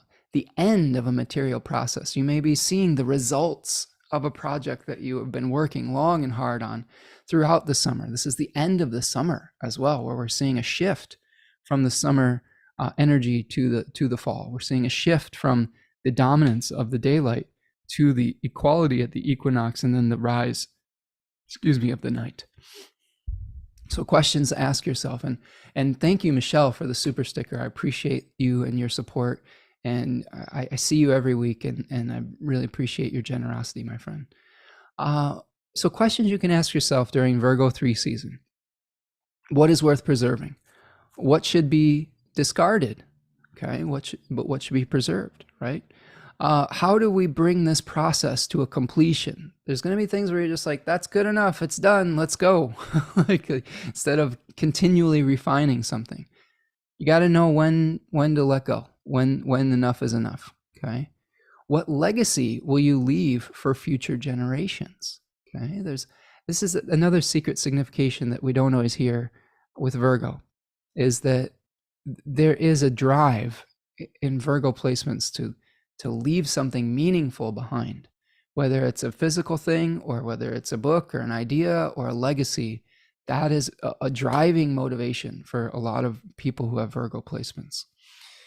How can I pass on essence when form fails? Ooh, that's a juicy one right there, right? Uh, and I think it's sometimes there's difficulty accepting our forms failing. Venus is at its maximum degree of fall during this decan. Oftentimes, we see people that have Virgo 3 placements with Venus here doing everything in their power to delay the inevitable decay of their body. Sometimes even going to extremes like plastic surgery or like surgery that could reverse the aging process or something like that. I always tell this story. When Venus was in Virgo 3 a few years ago, I was starting to get a little anxious about my hairline receding. And I started mixing together this concoction that I found on the internet that included like saw palmetto, turmeric, and like I don't know, there's an oil involved in it. So it was an oil that was dyed with turmeric and saw palmetto, and you'd like rub it on your hair like every day, and then you'd have to like wear this like cap so you wouldn't get like turmeric oil everywhere, and it would stain your skin and your hands and everything.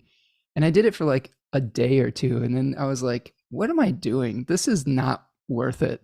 Like whatever I'm doing here is, I am going against the natural order of things. So in that moment I was like, okay, Venus is in Virgo 3. I was trying to hold something together, Venus, in a decan that really shows us what is most important to keep together and what isn't. So I had to come to terms with the fact, like, oh well, this maybe my hairline is temporal.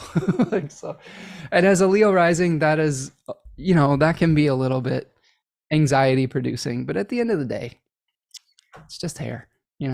At the end of the day, you have this body, and accepting the changes that it's going through can be a beautiful thing rather than trying to resist it. This Western civilization is such an idealized version of youth and youth culture. And I think we really need to start appreciating every stage in life and appreciating the aging process more and aging gracefully.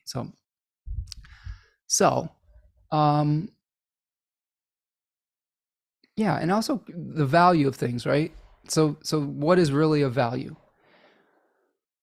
In the story I just told, what was it valuable enough for me to go through all the pain and ridiculousness of staining everything with turmeric?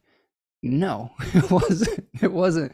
Like, and just coming to terms with that said a lot about what my actual values were.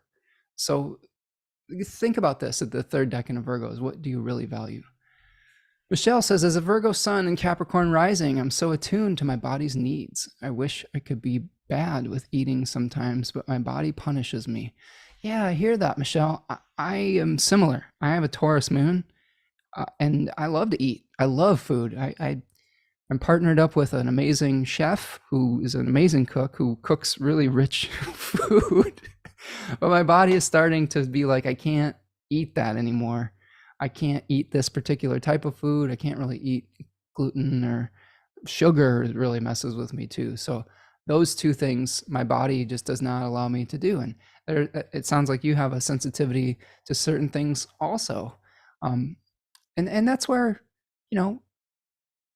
we have to have a cost benefit analysis when it comes to that. I think that if you really, really love something and you're willing to go through a little bit of the discomfort, if you eat a small portion of it, that's okay. Like I still sort of like some dairy-free ice cream every once in a while. Like I don't do dairy very well either, but I have this like oat milk ice cream, right? Oatly, it's delicious. And I will eat a spoonful of it, like literally a spoonful, like a teaspoon of it, because I can eat that much without it making me feel bad, because it does, even though it doesn't have dairy in it, it has a fair amount of sugar.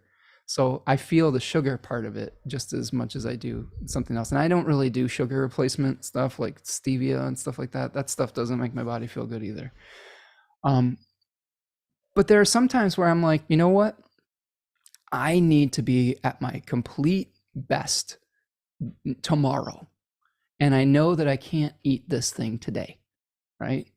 So there will be times where I make decisions where I say, you know what? I want to feel really good tomorrow. I have to make a good choice today. There'll be other days where I'm like, I don't have shit to do tomorrow. I can cheat a little bit, and that's okay, right?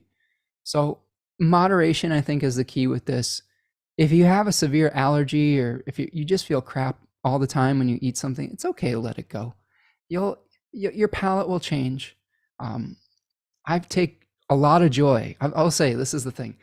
I can't eat things that have added sugar in them really anymore. But I love strawberries. I love eating a strawberry now. Now the reward of eating a strawberry at the end of a meal is like, wow, this is a special treat. You know, this is amazing. Or a peach. You know, like you'd be amazed at the way your palate changes. It's like, whoa, this is incredible. You know, so little things like that can make a difference once you've made the shift. Okay, let's stop the share here.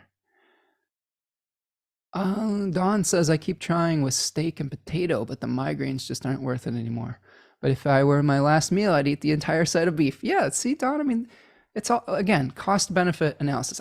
I've been trying to reduce my red meat intake as well. I've gone through all sorts of different dietary paths. I've been vegetarian, I've been vegan, I've been pescatarian, I've tried all the different things. I've been adding some more fish into my diet and less red meat. I try to ethically source the meats that I eat. My partner works at a farmer's market, so we're literally getting, you know, meat from organically raised animals. And I know everyone has different opinions on that, so I'm not trying to alienate anybody with a dietary conversation. But the point being is that it's okay to make changes if your body is telling you that it's time to make changes, and your palate will change.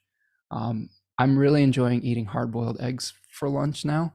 I changed from a fried egg to hard-boiled egg, and my body's like, yeah, I like this. This is good. Let's do that. So little changes make all the difference. And of course, you've seen me with got all sorts of nuts here. There's macadamia nuts and almonds and things like that. But anyway, I digress. It's okay to enjoy yourself every once in a while. But if it makes you feel bad, pay attention to that and try to time it right, or utilize the portion in moderation that'll make you feel good. Okay. We got one more Deccan to go. Two more, actually. We didn't really get to sorry, I'm jumping ahead. So I've described the energy of Virgo 3. Now let's look at the aspects that we may be going through during this solar period through the third decan of Virgo, keeping in mind the canvas that all of this is painted on that I just described with all the challenges of Virgo 3. So Virgo 3 starts on September the 14th. So really leading up to that, like from the 8th to the 14th, we don't actually have a lot of non-lunar aspects going on, and we're going through a balsamic moon. So this is really a time to let go, the 8th through the 14th, like just to take it easy. Don't push yourself too hard around this period of time. You're going to have an opposition to Saturn that's going to happen, and a conjunction to Mercury before the new moon. But on the 14th, we have the new moon in the third decan of Virgo. So here is the new moon, the exact moment of it, at 21 degrees of Virgo. The very late degrees of 21 degrees. This is exactly on my natal Saturn. This should be fun. And it's very close to a fixed star called Denebola. Denebola, I find Denebola is like a maverick on some level. It's sort of you're kind of doing things outside of the norms of regular society on some level. It's also fairly close to a fixed star called Alkes at 23 degrees of Virgo, so it's applying to that. Alkes was the cup of in the constellation Crater, or the cup of Apollo, that was filled with some kind of ambrosia or some kind of legacy to be passed on to the next generation. So we may be feeling like we're doing something somewhat outside the box around this new moon. Okay, outside of the norms of society. Denebola is a fixed star. I believe it's in the hindquarters of the lion of Leo, right? Because of precession, we have the fixed stars in the zodiacal degrees of Virgo overlaid of the constellation Leo. And And Alkes is an extra constellation, extra zodiacal constellation. Okay, it's the cup, and the crater is related to Hydra, the snake. It's on the snake, and it's related to Corvus, the crow. Those three constellations have a story that goes together. And one is the distraction that might happen on 13 degrees of Libra, which is Algorab, the crow getting distracted from filling the sacred cup that Apollo told him to fill. And he was distracted by earthly delights. So that may be coming with Mars getting closer to that particular energy.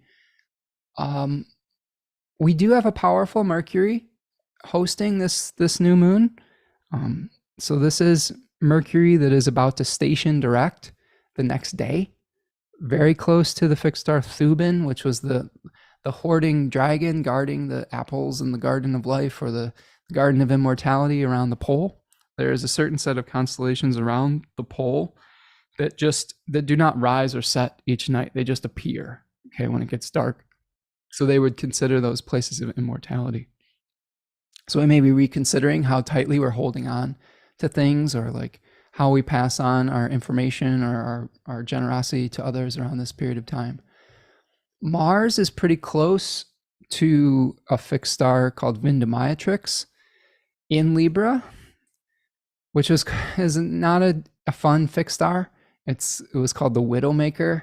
There's a story about a youth, Ampelos, who was a consort or a lover of Dionysus, and who climbed a great grapevine of Dionysus and fell from a great height and died. So there's some associations with losing something that was important to us potentially with Mars here. That's not something to think about like, oh, that's scary or something like that. But there may be some kind of agreement that we have come to, that we have to reevaluate, a relationship that we might be reevaluating. The second decan of Libra is related to oaths and contracts. So there may be a broken agreement around this period of time that you might want to consider preparing for, or putting things in place to protect against something like that. Saturn is in a wide opposition to the new moon by a whole sign, okay, but it's not applying very closely to the lunation itself, but it is still opposing by whole sign. So there may be some reconsiderations that we have to make, trying to get in touch with our why versus our how. The how may have to shift a little bit. Neptune is opposing this as well, so we may be trying to bring something into form to pass on to the next generation, but Neptune in the third decan of Pisces may be dissolving that. Neptune has a dissolving energy, which can be frustrating. We do have a pretty close trine to Uranus in this new moon also. So you could see that it's applying to 21 degrees Virgo, is applying to 22 degrees Taurus. So to me, that we may have to think outside the box. Like this is also sort of echoed in the fixed star Denebola, like doing something that's not necessarily in the norm. There may be some things where we to be able to pass on that legacy and bring something to a material conclusion, we might have to examine the way we did something in the past and rework something and do something differently. Okay, we might have that moment of realizing that we have to do something different because Mercury is going to be stationing direct, okay, like and also emerging as a morning star. Okay, so if we look at this moon, so one of the things I want to have you aware of is, I will show you, I always want you to start looking, if you like Hellenistic astrology, just start looking at the first aspect that the moon's going to make after a new or a full moon. In this case, we're going to see the moon applying to that Mars energy that I was telling you about, okay? But Mars will have since moved over, okay, here to 13 degrees of Libra, which is much closer to the fixed star Algorab than it is to Vindamayatrix. So to me, what that means is that we are going to have to learn to eliminate distractions. if you have Mars on Algorab, remember that was the crow, Corvus the crow. This is a star that's in the constellation Corvus the crow that was distracted by the earthly delights from his sacred task and assignment that he was given. So this new moon could be about, hey, you may have to eliminate some distractions so that you can achieve the goal that you're trying to achieve. Okay, so that you can really focus on what's important and what your energy is really should be put towards. Okay, so this could be a powerful new moon to eliminate distractions. I would also encourage you to be honest around this period of time. Corvus, after failing to fill the sacred cup of Apollo, lied to Apollo and blamed his failure on Hydra, the snake, the sea serpent, instead of taking responsibility for his failure.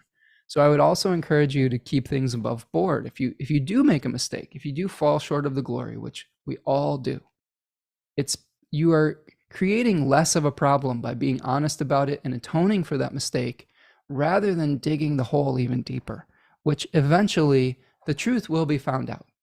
You know, if you've read 36 Faces, you'll understand that truth was called Aletheia, and Aletheia could run on legs that were fully formed, but its mate, pseudologos or falsehood or lies, didn't have feet. It was fired in the kiln of Prometheus without feet.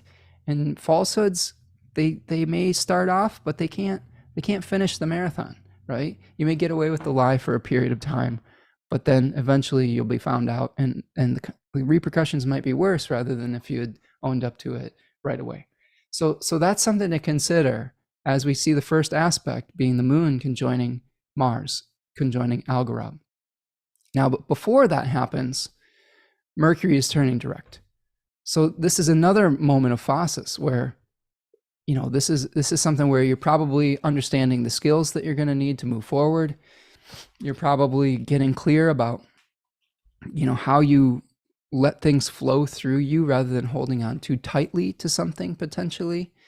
The downside of Thuban is hoarding, like we were talking about hoarders earlier, like hoarding too many things. So this could be the moment where you're just like, no, I just need to let go. Okay. And I need to be honest about it. I need to let go of some distractions. Okay. This could be that moment. I'm just thinking about this. I'm like, oh, well, maybe I'll need to put Yahoo Fantasy away and start reading my books instead. Oh, the struggle is real, friends. You know, even us dedicated students have distractions in our lives that we are wrestling against sometimes. But if you want to keep doing a good job, you're going to have to manage your time properly. I think that we all have things that can interfere with the quality of our work. And it's a great gift to be aware of what those things are, because then you will at least have the ability to make those changes in the moment. And I would encourage all of you to recognize when you're falling prey to the trap of distraction and cut it off in the beginning rather than allowing it to go on too further or to become in denial of it, if that makes sense. Okay, let's keep going. So that's the 15th through the 16th. Now, the 15th also is going to be a trine between the sun and Uranus. Now, it's sort of baked into the new moon, but it's going to become exact on the 15th, the same day that Mercury goes direct. So again, to be able to bring a material process to completion, you may have to change your methods. You may have to evaluate whether something was working, and if something wasn't working, eliminating it and get rid of it.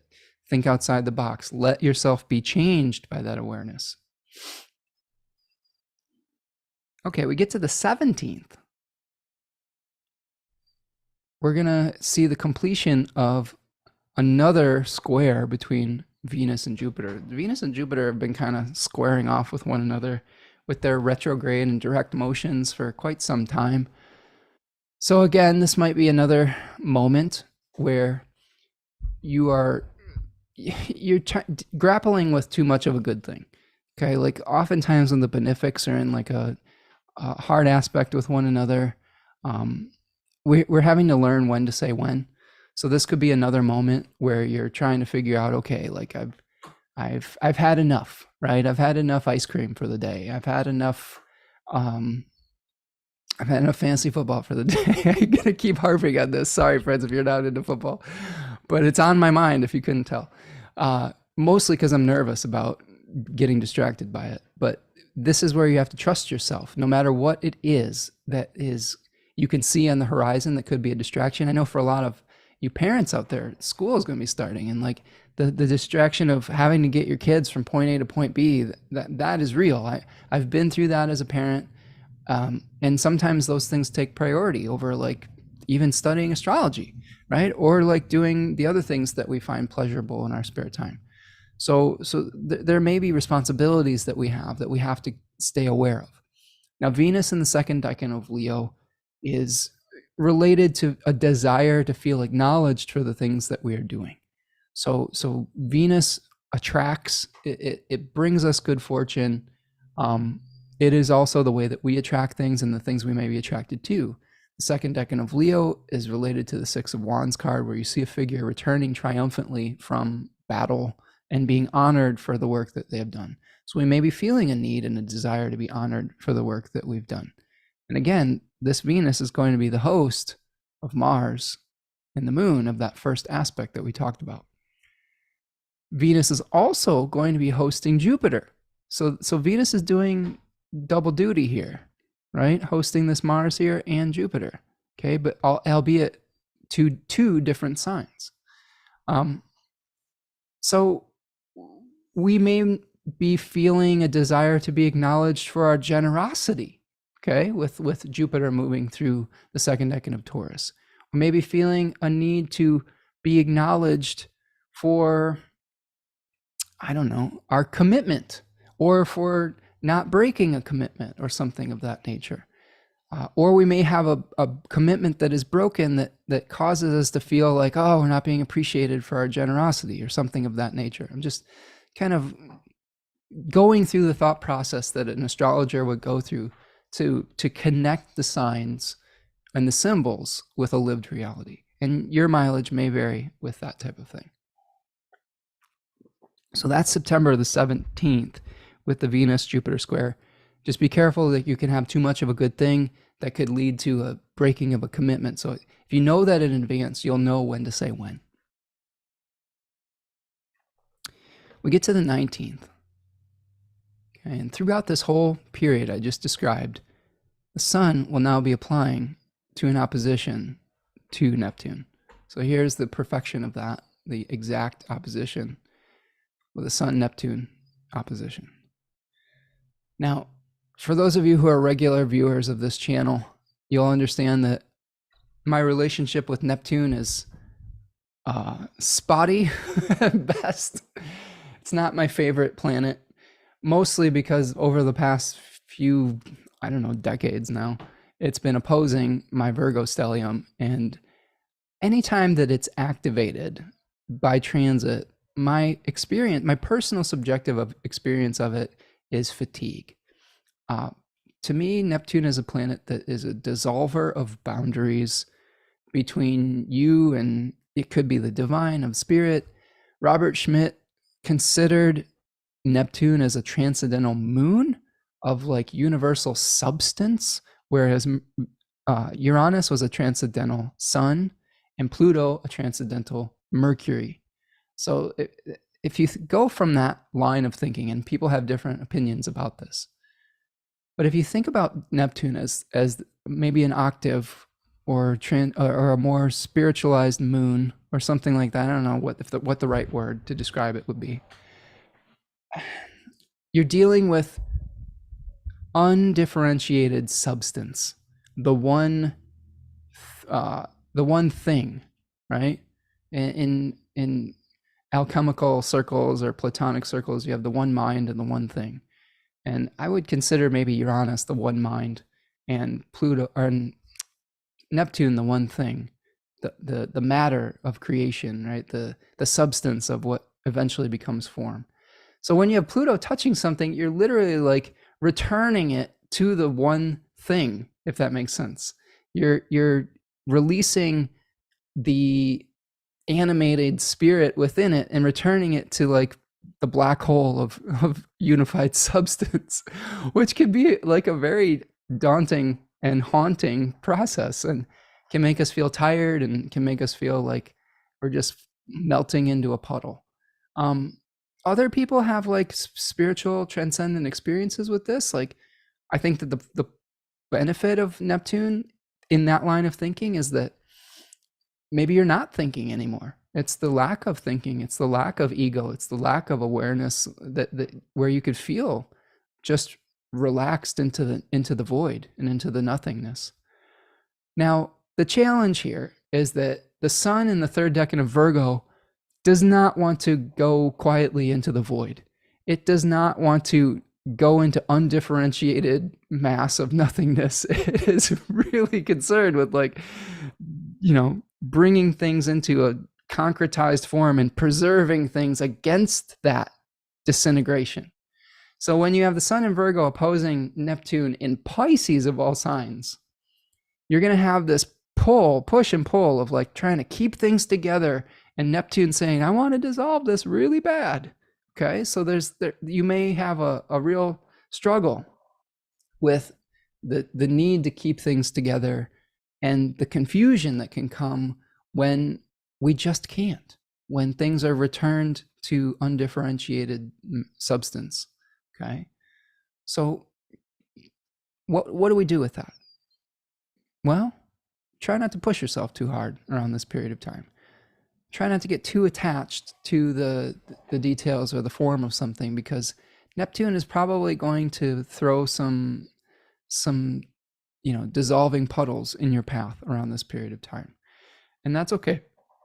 It happens. We deal with it. And I would also say that it's probably important to be very careful of anything that could bring you a toxic feeling as well.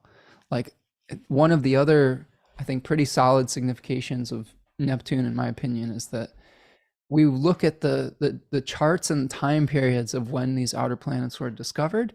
And when Neptune was discovered, there was a lot going on with anesthesia, like the thing that puts you to sleep and puts you in a different altered state of consciousness. But some of those things can be toxic as well. So be careful about substances around this period of time that could alter your state of consciousness, because it could lead you down a path that could be difficult, potentially. Especially, friends, this is why we look at the entire chart. Got the moon in Scorpio throughout pretty much the whole application of the sun to Neptune. So the moon is in its exile. The moon is in a place where our bodies are probably not feeling at their best around this period of time. So just be careful about what you put into your body and how hard you push yourself around this period of time, because we might feel like we just have to get this thing done. We have to bring this into material form, and that could lead us down a path of not feeling so great. Okay, let's see here. How are we doing? Everyone doing okay out there? Let's return to the chart here. As we get to the 20th, after the moon in Scorpio, the moon is out of bounds.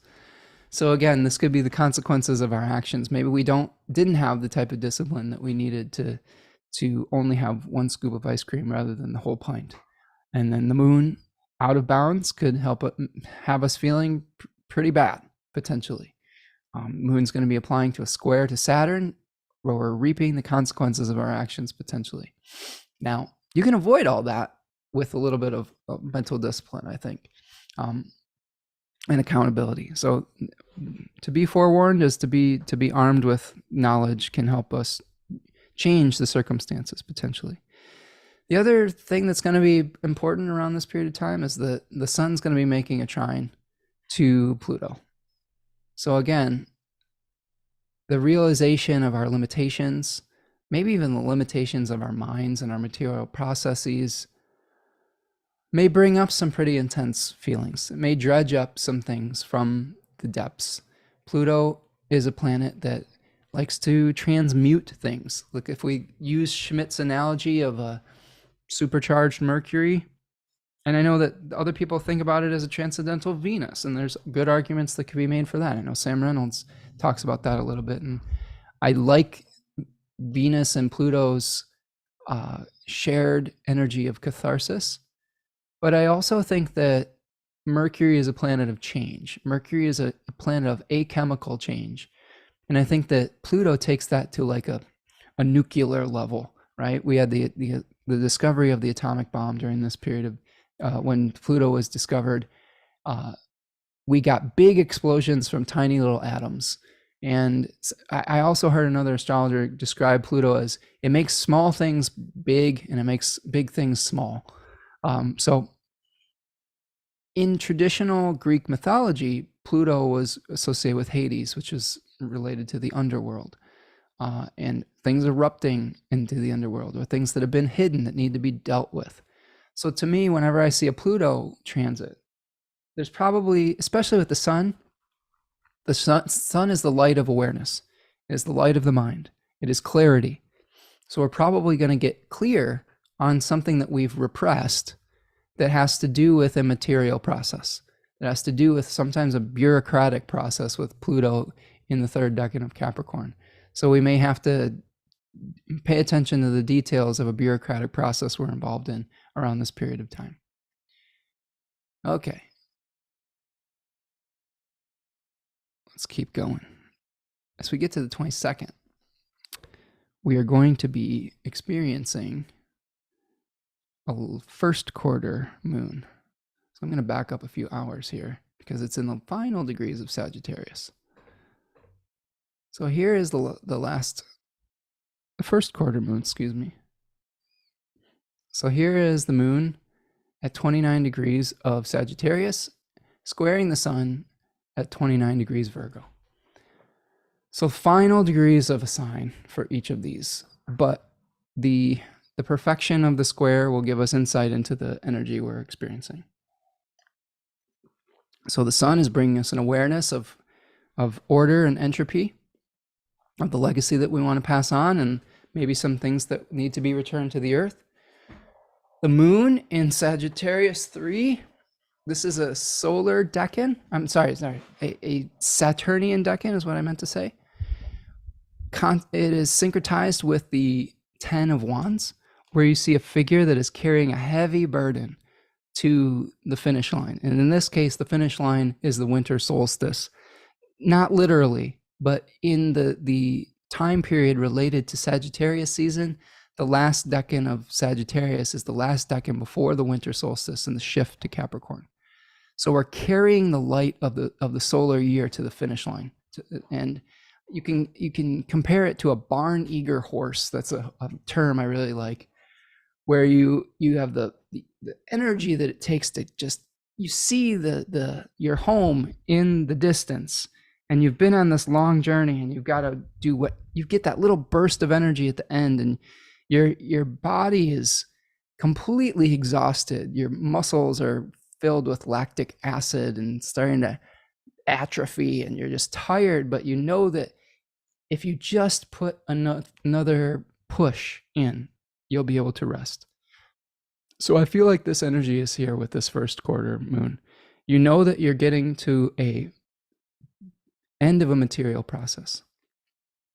You've probably identified some of the flaws in the system, and now you have to make that final push to get to the fall equinox. I know in my case, this is going to be the last week before my Deccan walk starts. And I'm sure that there will be some bureaucratic challenges. Like a lot of people, they wait till the end to sign up, and that's okay. I understand that impetus.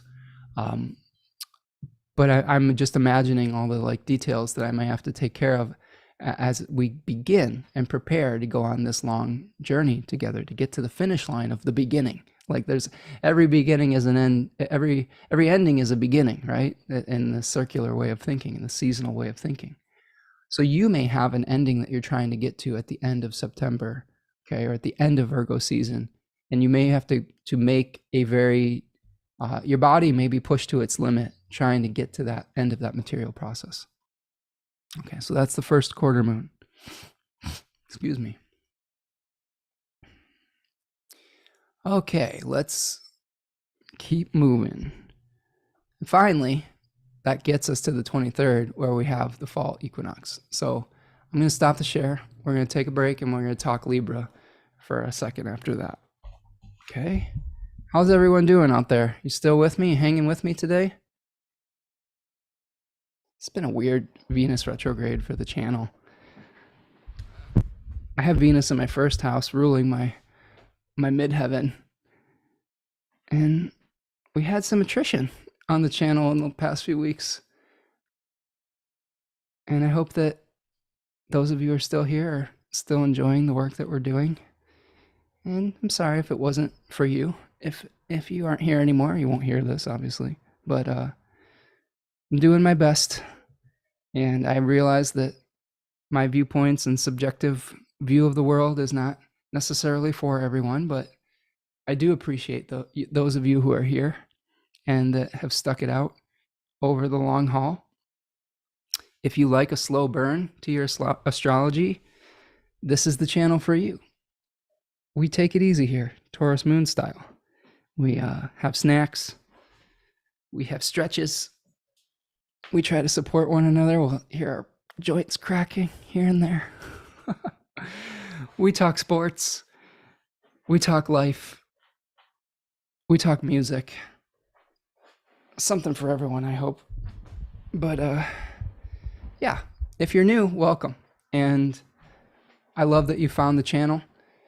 And I would love for you to be a part of our community. Don't be shy. Try to tell me how life's going in your life and in your experience. Don't be shy. Put something in the chat if you're new here or if you're hanging back. It's always nice to see friends here and to hear how things are going. Monique says, I'm on the TV in your house. Good. Well, I hope that the White family is doing well. Monique and Ryan and Lindsay and Brody, I hope that you're having a good Friday out there in sunny California and that life's treating you well, my friends. You are all my famous friends on the West Coast. And I'm on your television talking to you directly. And isn't that meta? Is that freaking you out at all? It would freak me out. No, we're just having fun. Mortal and Wild is here. Carol is here. Just got here. Congrats on your rebirth, Butterfly Monarch Day.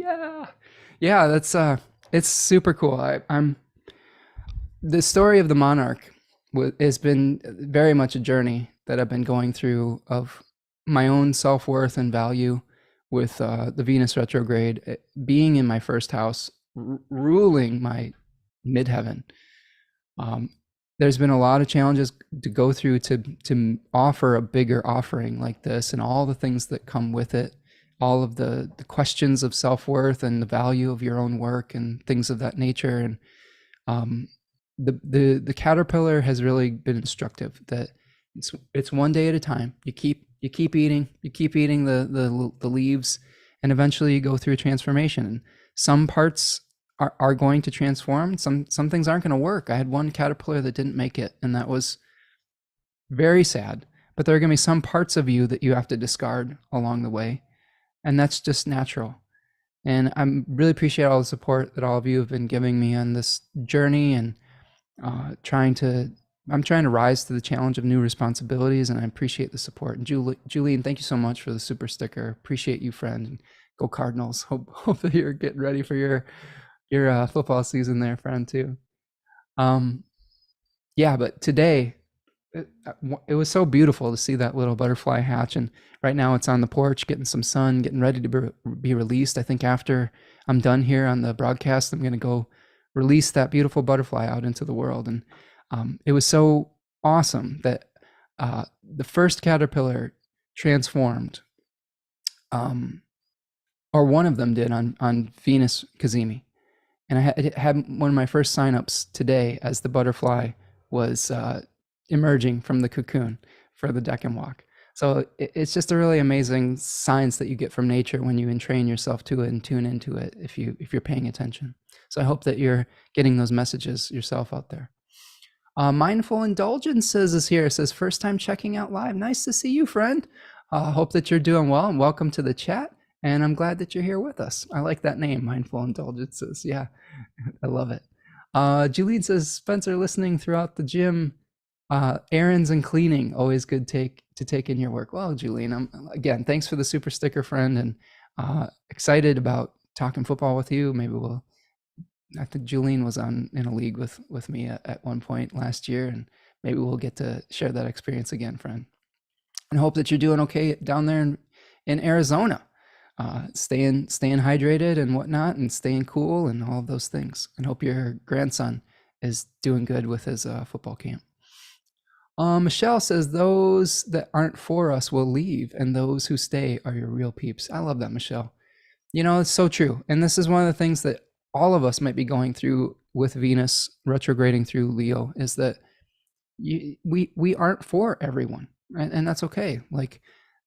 And that which remains is a real, true expression of who and what you are. Like the real people that stick with you through like these Venus retrograde periods, those are your real supporters.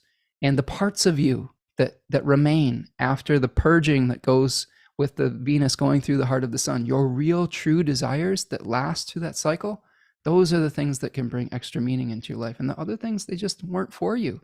We can't pursue every path. We can't pursue every relationship. And that's okay.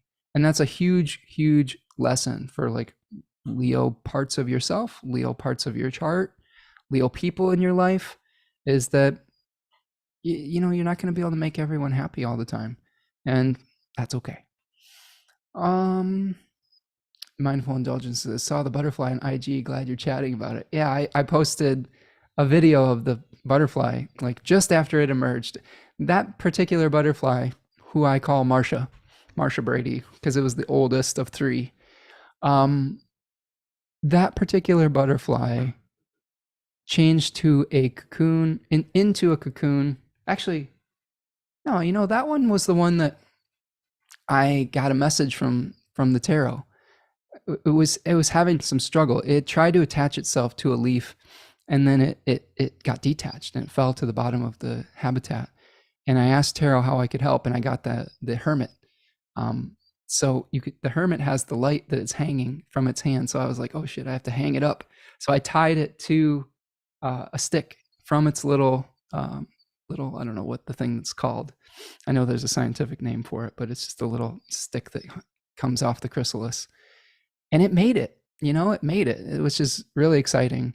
And it did emerge from its cocoon while I was eating breakfast, and I didn't get to see it crack open, but I saw the first moments after it emerged and posted a video of those moments on my Instagram and a few pictures. And I think this afternoon, after we are done here, I'll release it out into the garden, which will be a really, really fun moment. Julian says, football, go Cardinals, something to look forward to. Yeah, this is something, without getting too far into this, and because we want to keep moving here, but it's okay to have little things that bring you joy. Maybe they're not like, in the grand scheme of things, maybe they're not super meaningful about things, but there's having little things we look forward to, like football or whatever it is for you, right? I know not everyone's a sports person here, and that's totally fine. I get it. Like I have some mixed feelings about the ethics around sports. It's hard for me to let go of football because it's just so darn entertaining. But whatever it is for you, it's okay to allow yourself a little bit of that within reason, right? Julian is talking about her grandson, says he's hanging in there. He's a Virgo rising Taurus sun, bit of a struggle for him. Yeah, I bet with the Jupiter retrograde over his sun coming and Mercury about to retrograde. And with Saturn in the 7th house for him, there's probably a lot going on for sure. But yeah, hope he hangs in there, and tell him to stay hydrated. Okay, friends, let's keep going. Let's finish this up by taking a look at the Decans of Libra webinar. That, of course, will be included in the cost of the Deccan walk if you want to sign up for that. But I will show you some of it today. You can also purchase these Deccan webinars separately if you don't want to commit to the whole Deccan walk on my website. The Decans of Leo and Virgo are on sale right now for 20% off. Okay, so here's the story of Libra. We're seeing the 2, 3, and 4 of swords. Here's our turning point. This is the turning point in the year where the solar light and the lunar night are equal in length. And we're starting to shift from the dominance of the sun to a Saturnian darkness, right? I know I said lunar light, but I would say that it's more about darkness than light. And Saturn is, of course, exalted in Libra, where we have the turn to the darker part of the year. So this first decan, we see a threshold guardian, right? Some people would compare it to Mot, the guardian to the entrance of the underworld. In the Thema Mundi, the natal chart of the world, the philosophical teaching tool in Hellenistic astrology, Libra is on the 4th house cusp. So this is one of our entry points to the underworld, so to speak. So we are dealing with a decan with Libra 1, okay, that is called Lord of Peace, or the Lord of Peace Restored. Austin Coppock calls it a blindfold and a sword. There's a spirit in this decan called the Uranes, which I think is important. The Uranes were these monsters, or these, I guess, even deities, you could call them, that people prayed to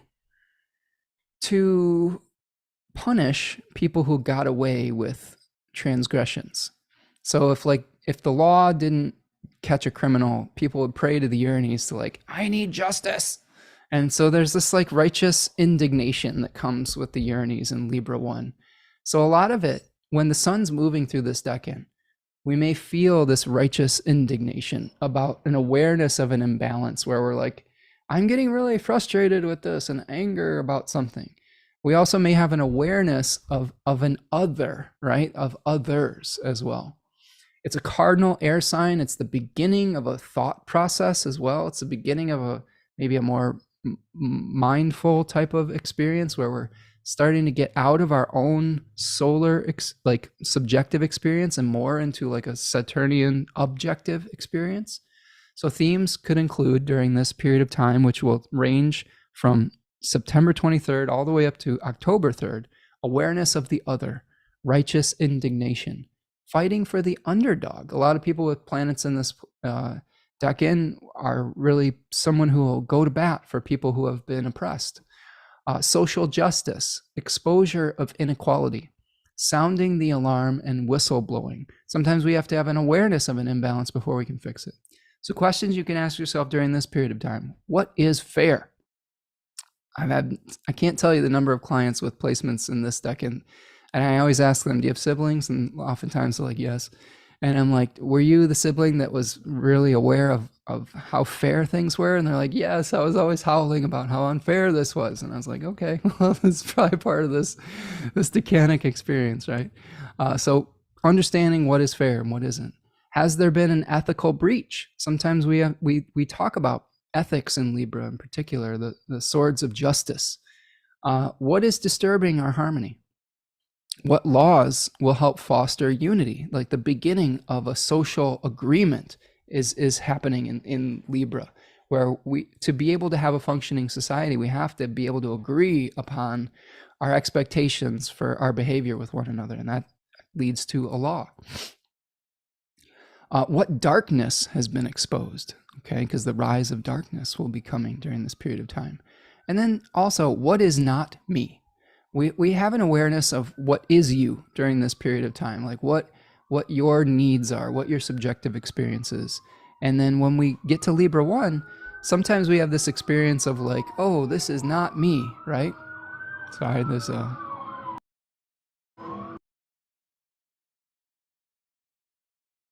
there's your daily ambulance / fire truck that goes by on this route here. When we get to Libra 1, we may have an awareness of oh, this is someone else's needs. and at first we may be like, wow, that's not fair, or that's not me, and that feels awkward, because when we become aware of someone else's needs, it can destabilize us. Libras and Libra placements are not always perfectly balanced. Sometimes the hard work that they're doing is correcting an imbalance. So when we start off this Libra 1, we may be like, oh, wow, this is an imbalanced situation. Now we have the hard work ahead of us to bring it back into harmony. Monique says, my brother and sister-in-law have sons in Libra 1, and yes, fairness is a huge theme with both of them. Absolutely. Now, I will say this. I do also counsel some of my Libra clients that not every relationship or stage of a relationship or part of a relationship is going to be 50-50, right down the middle all the time. Sometimes in healthy relationships, one person is carrying more of a load for the other, and sometimes those roles shift.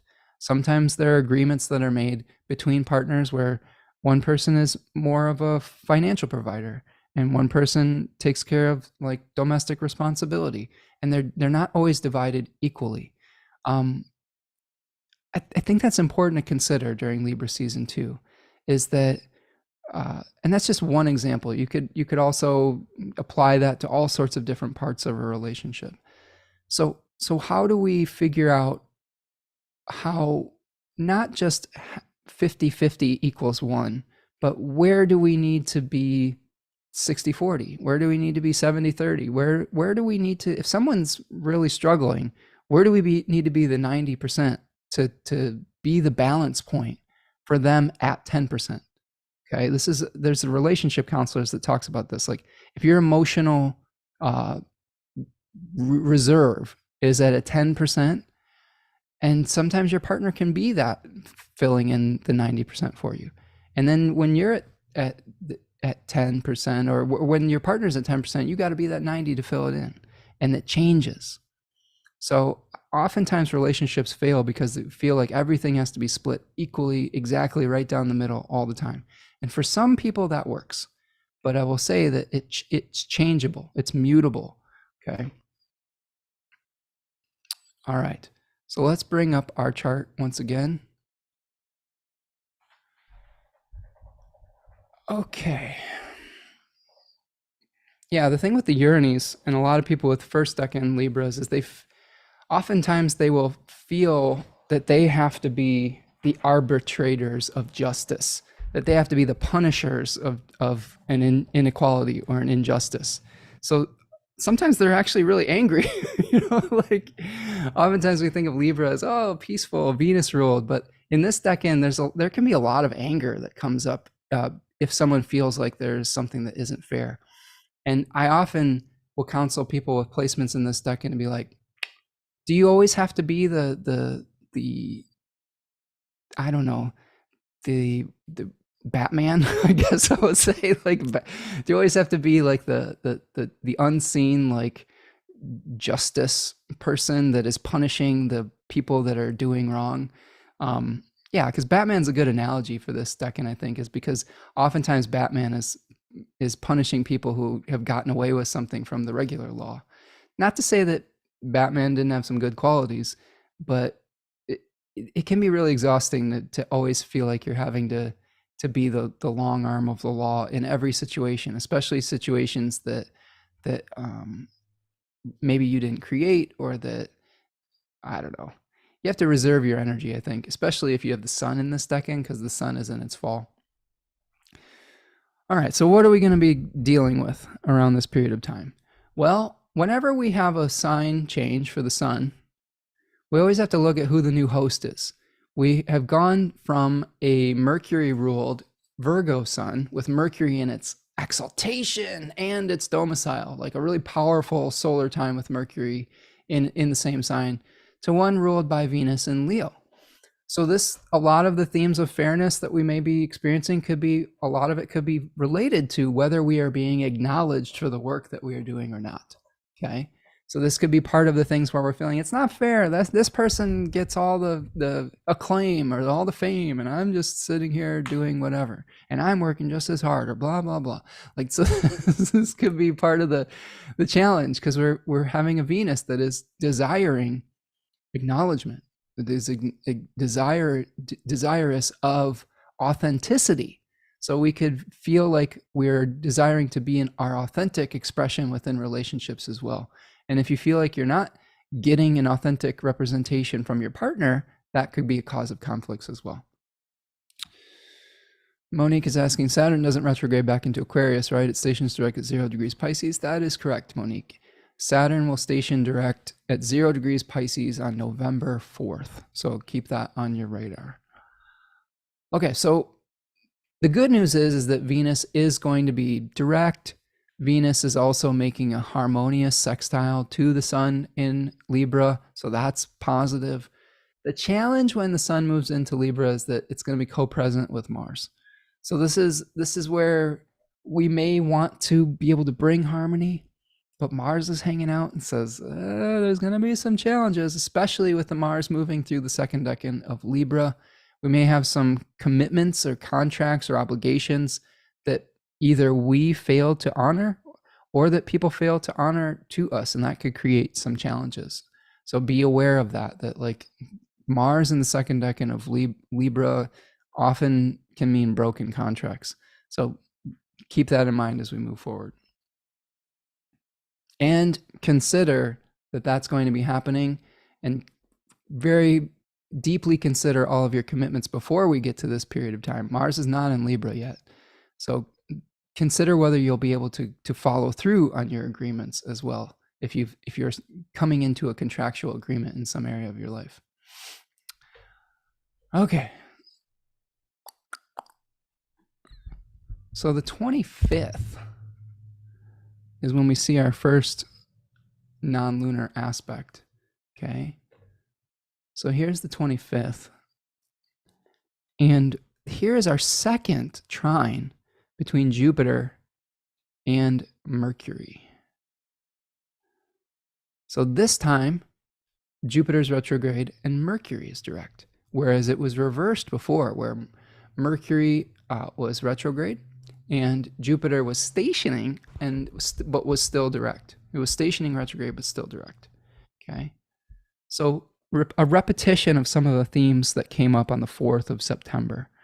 Again, we talked about really managing our time well, figuring out what our routines are as far as moving forward, questions of generosity, giving and receiving could be coming up with this, and material processes.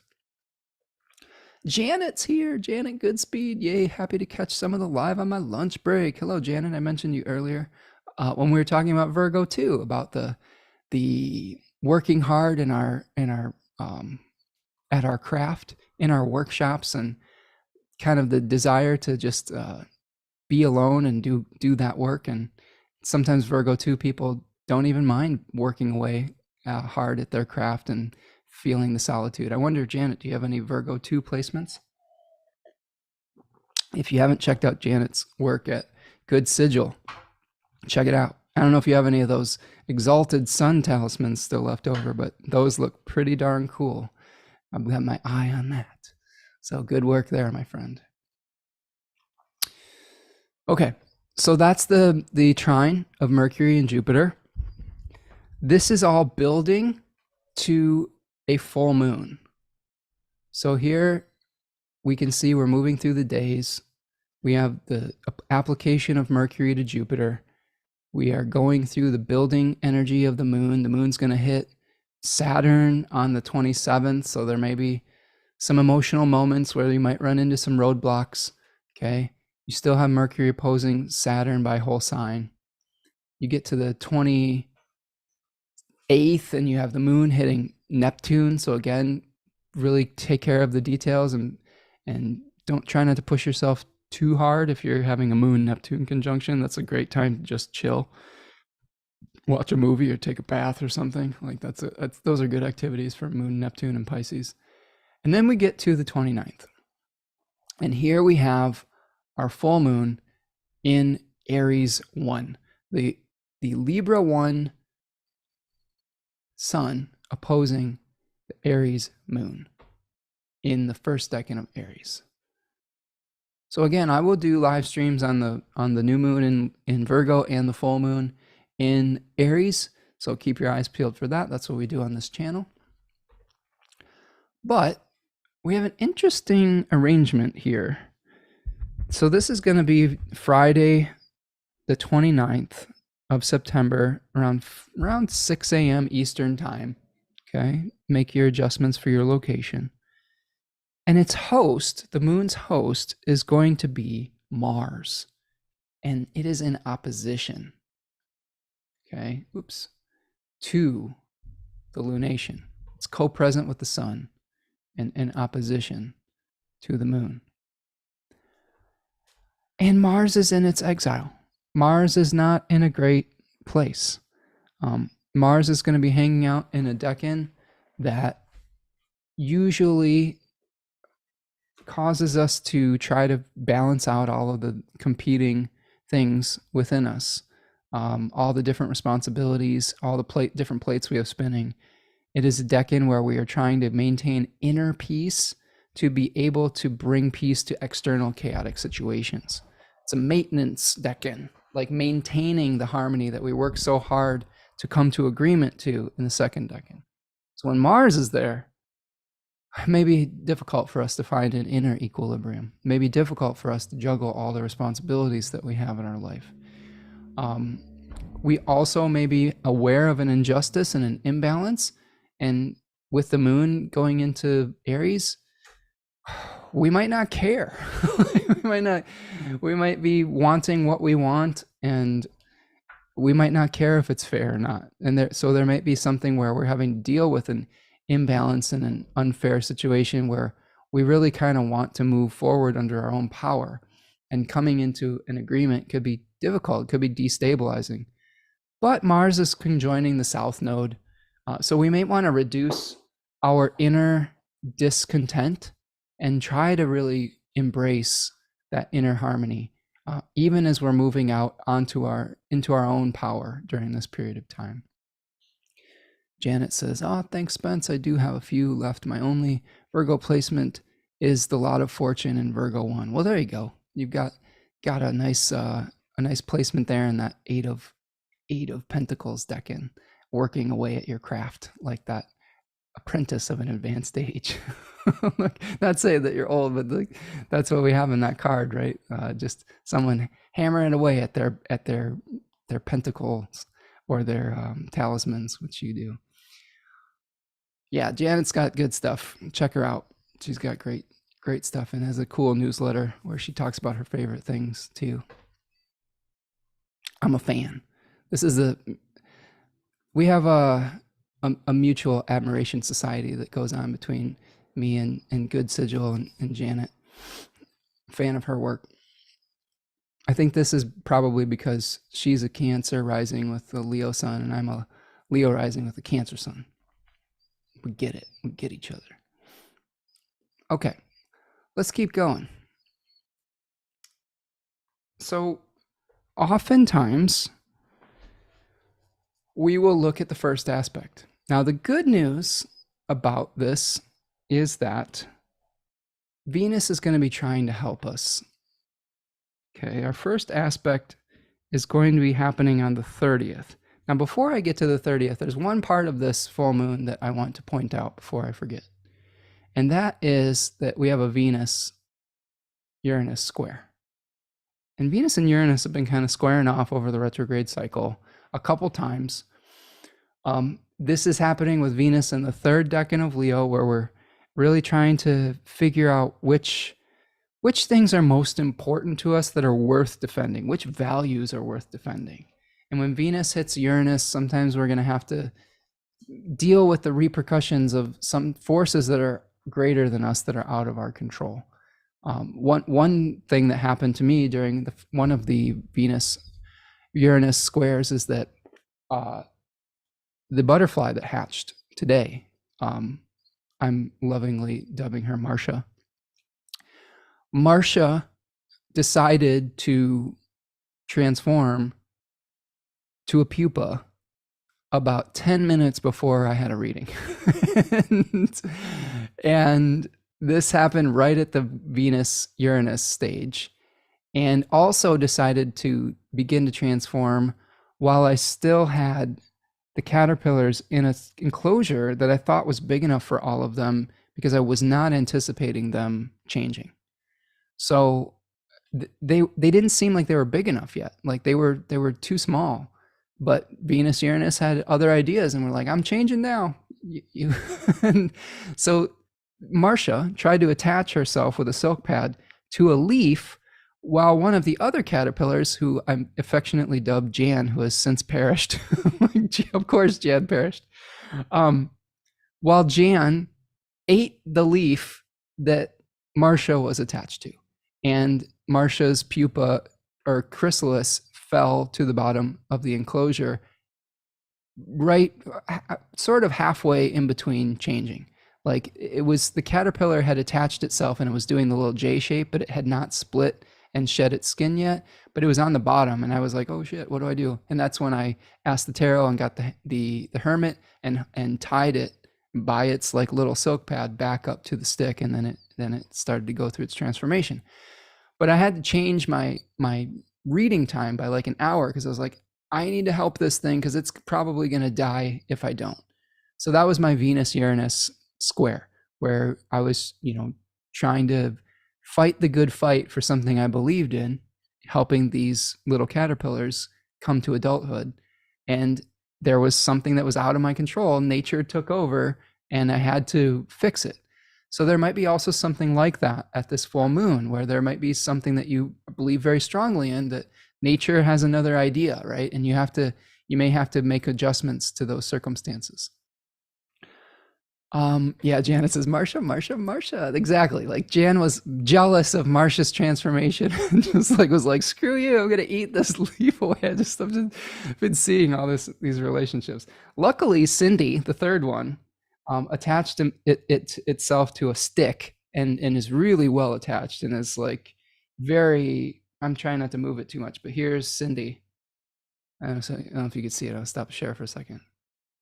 There's Cindy, very well attached to a stick, and probably going to emerge in that Cindy knew her timing.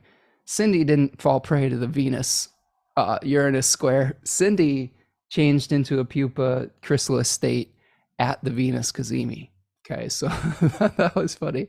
So she should emerge about 8 to 12 days from that Cazimi moment. So as we were talking about with the full moon, you want to look at the first aspect that the moon is going to make after it escapes from the bond. And in this case, unfortunately, the first aspect is in opposition to Mars. So here is the opposition to Mars right here, okay, at about 22 degrees of Aries and Libra. So this could be a little sticky, right? This could be a little bit like this full moon. We're going to really want to get our way. And Mars in Libra is making it difficult for us to come into agreement. And we may be really having to sell our viewpoint to somebody in a relationship. Now, the good news, I think, about this is that the moon, although the moon is going to be making an opposition to Mars, Venus is going to be kind of helping. It's going to be making a trine to Venus shortly afterwards. And Venus is also going to be making a sextile to Mars. So rely on your value system, your authenticity to get you through this. You may have to use your sense of humor. You may have to use your charisma. You may have to use your social skills to get you through a challenging situation at the full moon. Okay. And sometimes you do have to compromise. Sometimes we don't always get our way, and we have to let go of a position. But you probably know what your non-negotiables are at this point after the Venus retrograde cycle. So there probably be some things that you don't want to compromise on, and that's okay. Again, not every relationship, not every agreement is for you, but you'll probably have a clearer idea of what hills are worth defending and which positions you need to move off of. Okay. Okay, so let's keep going. So on the 30th, when we have that first aspect, we will also be experiencing simultaneously on the 30th Mercury making a harmonious trine to Uranus. So in addition to Venus helping out the lunation itself, there's probably some fruitful conversations about how to move a material process forward, how to bring something to completion. And you may have to think outside the box. You may have to change the method that wasn't working in the past to be able to get to the finish line. And it's okay to change your method and your mind.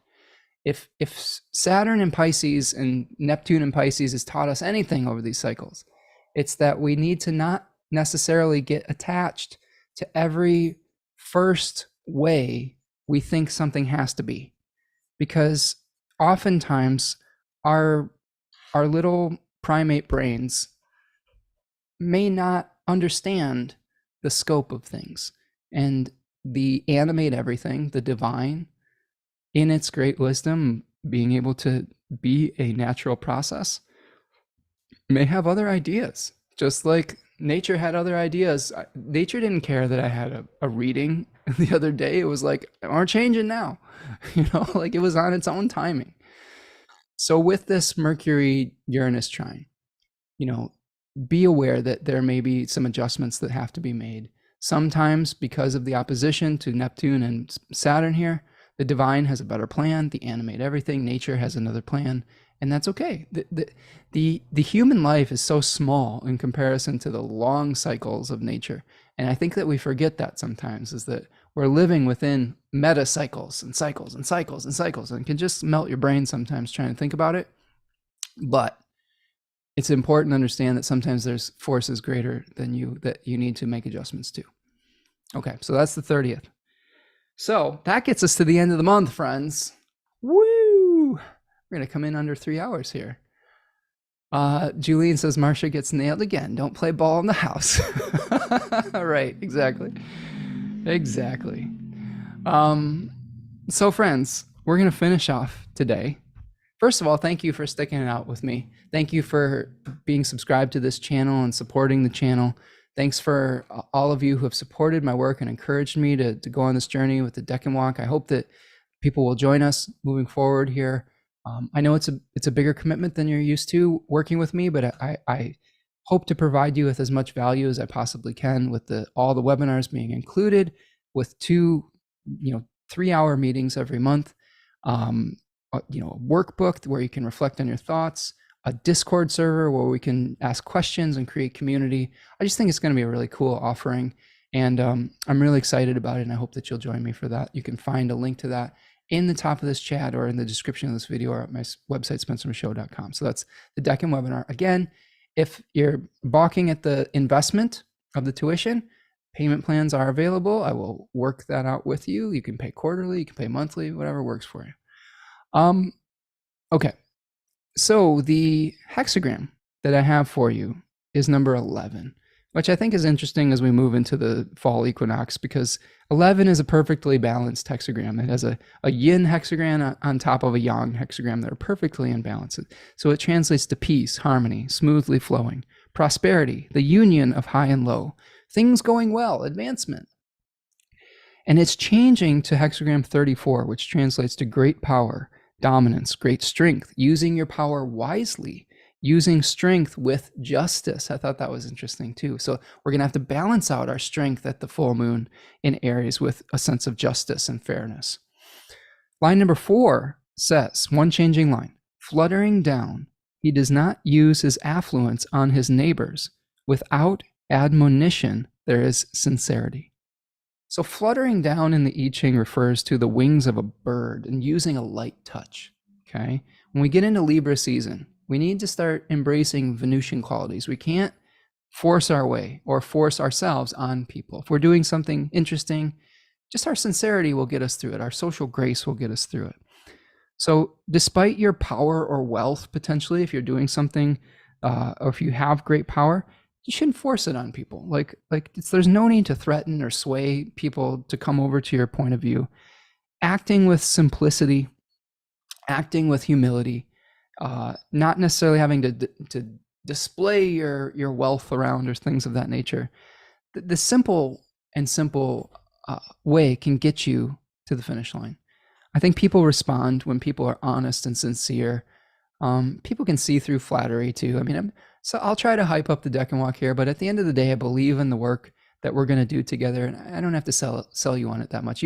You've seen the work that we do on this channel over years now, and I hope that you'll get a similar quality and experience, and even more in-depth experience if you choose to sign up for that.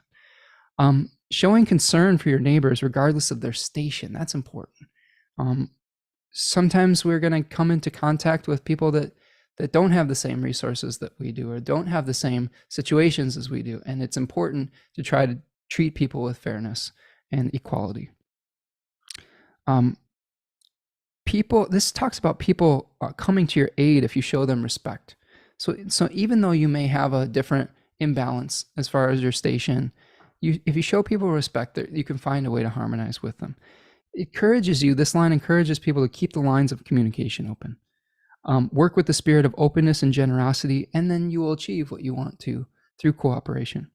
Okay, it's very important to keep negotiating. If you get to Libra season, trying to have the conversations with people when you need to have them. You may find that you have you butt heads at first, but by keeping the goodwill between the two of you through communication, through assuming positive intent, that can really help you through getting through those difficult negotiations. The animal that I got for you feels very Virgoian to me. I got the cheetah. So the cheetah is about speed, stealth, strength, being able to respond to goals without hesitation. It's not time to plan, it's time to act. There may be something that you have to get done, you have to preserve the bounty of summer.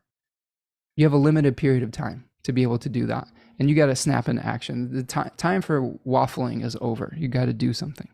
Okay, so stay grounded as you move at top speed. Cheetahs, they're very low to the ground. They're very flexible, right? So you have to stay flexible to be able to achieve your dream. You have to stay grounded. A project that you may have backburnered could become a top priority around this time and cause you to spring into action. So pay attention to what comes up that you may have to say, it's just time to go. I need to put energy into this. Pursue your goals with focus and intensity. A cheetah can help you to get things done quickly and efficiently. Kick it into high gear. Be more assertive and find a sense of urgency. Along with that urgency, be open-minded and flexible. And see the big picture. Cheetahs have excellent eyesight, so they can see things from a distance. If you know something's coming, prepare for it in advance, and then you'll probably have a better chance of achieving the goal.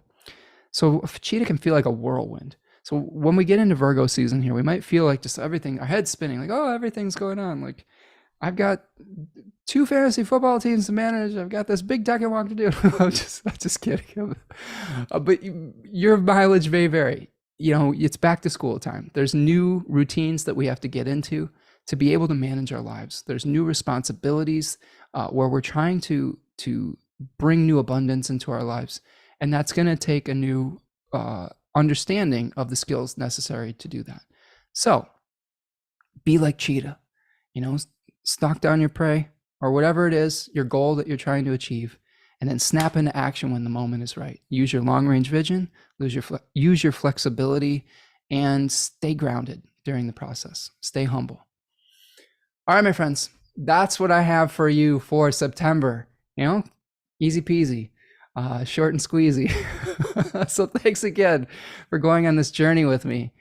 Follow me on Instagram and Threads and X, I guess, if you want updates on the butterfly journey and Deccan walk and all of the live streams that we're going to be doing. So I love seeing comments and interactions on that as well. And just have a good September. Have a great rest of August if you're still watching here today. And try to relax into the new reality, but take action when it's necessary. And most of all, be kind to yourself during the process. Be kind to yourself during the transformation that we're all going through. Be generous with the people in your community. And I think that we'll all be able to achieve the same goal that we're trying to get to, which I hope is to be peaceful and to have everybody have what they need. All right, my friends, that's what I have. And I will see you all next week. And we will talk soon. Peace, my friends. Have a good one.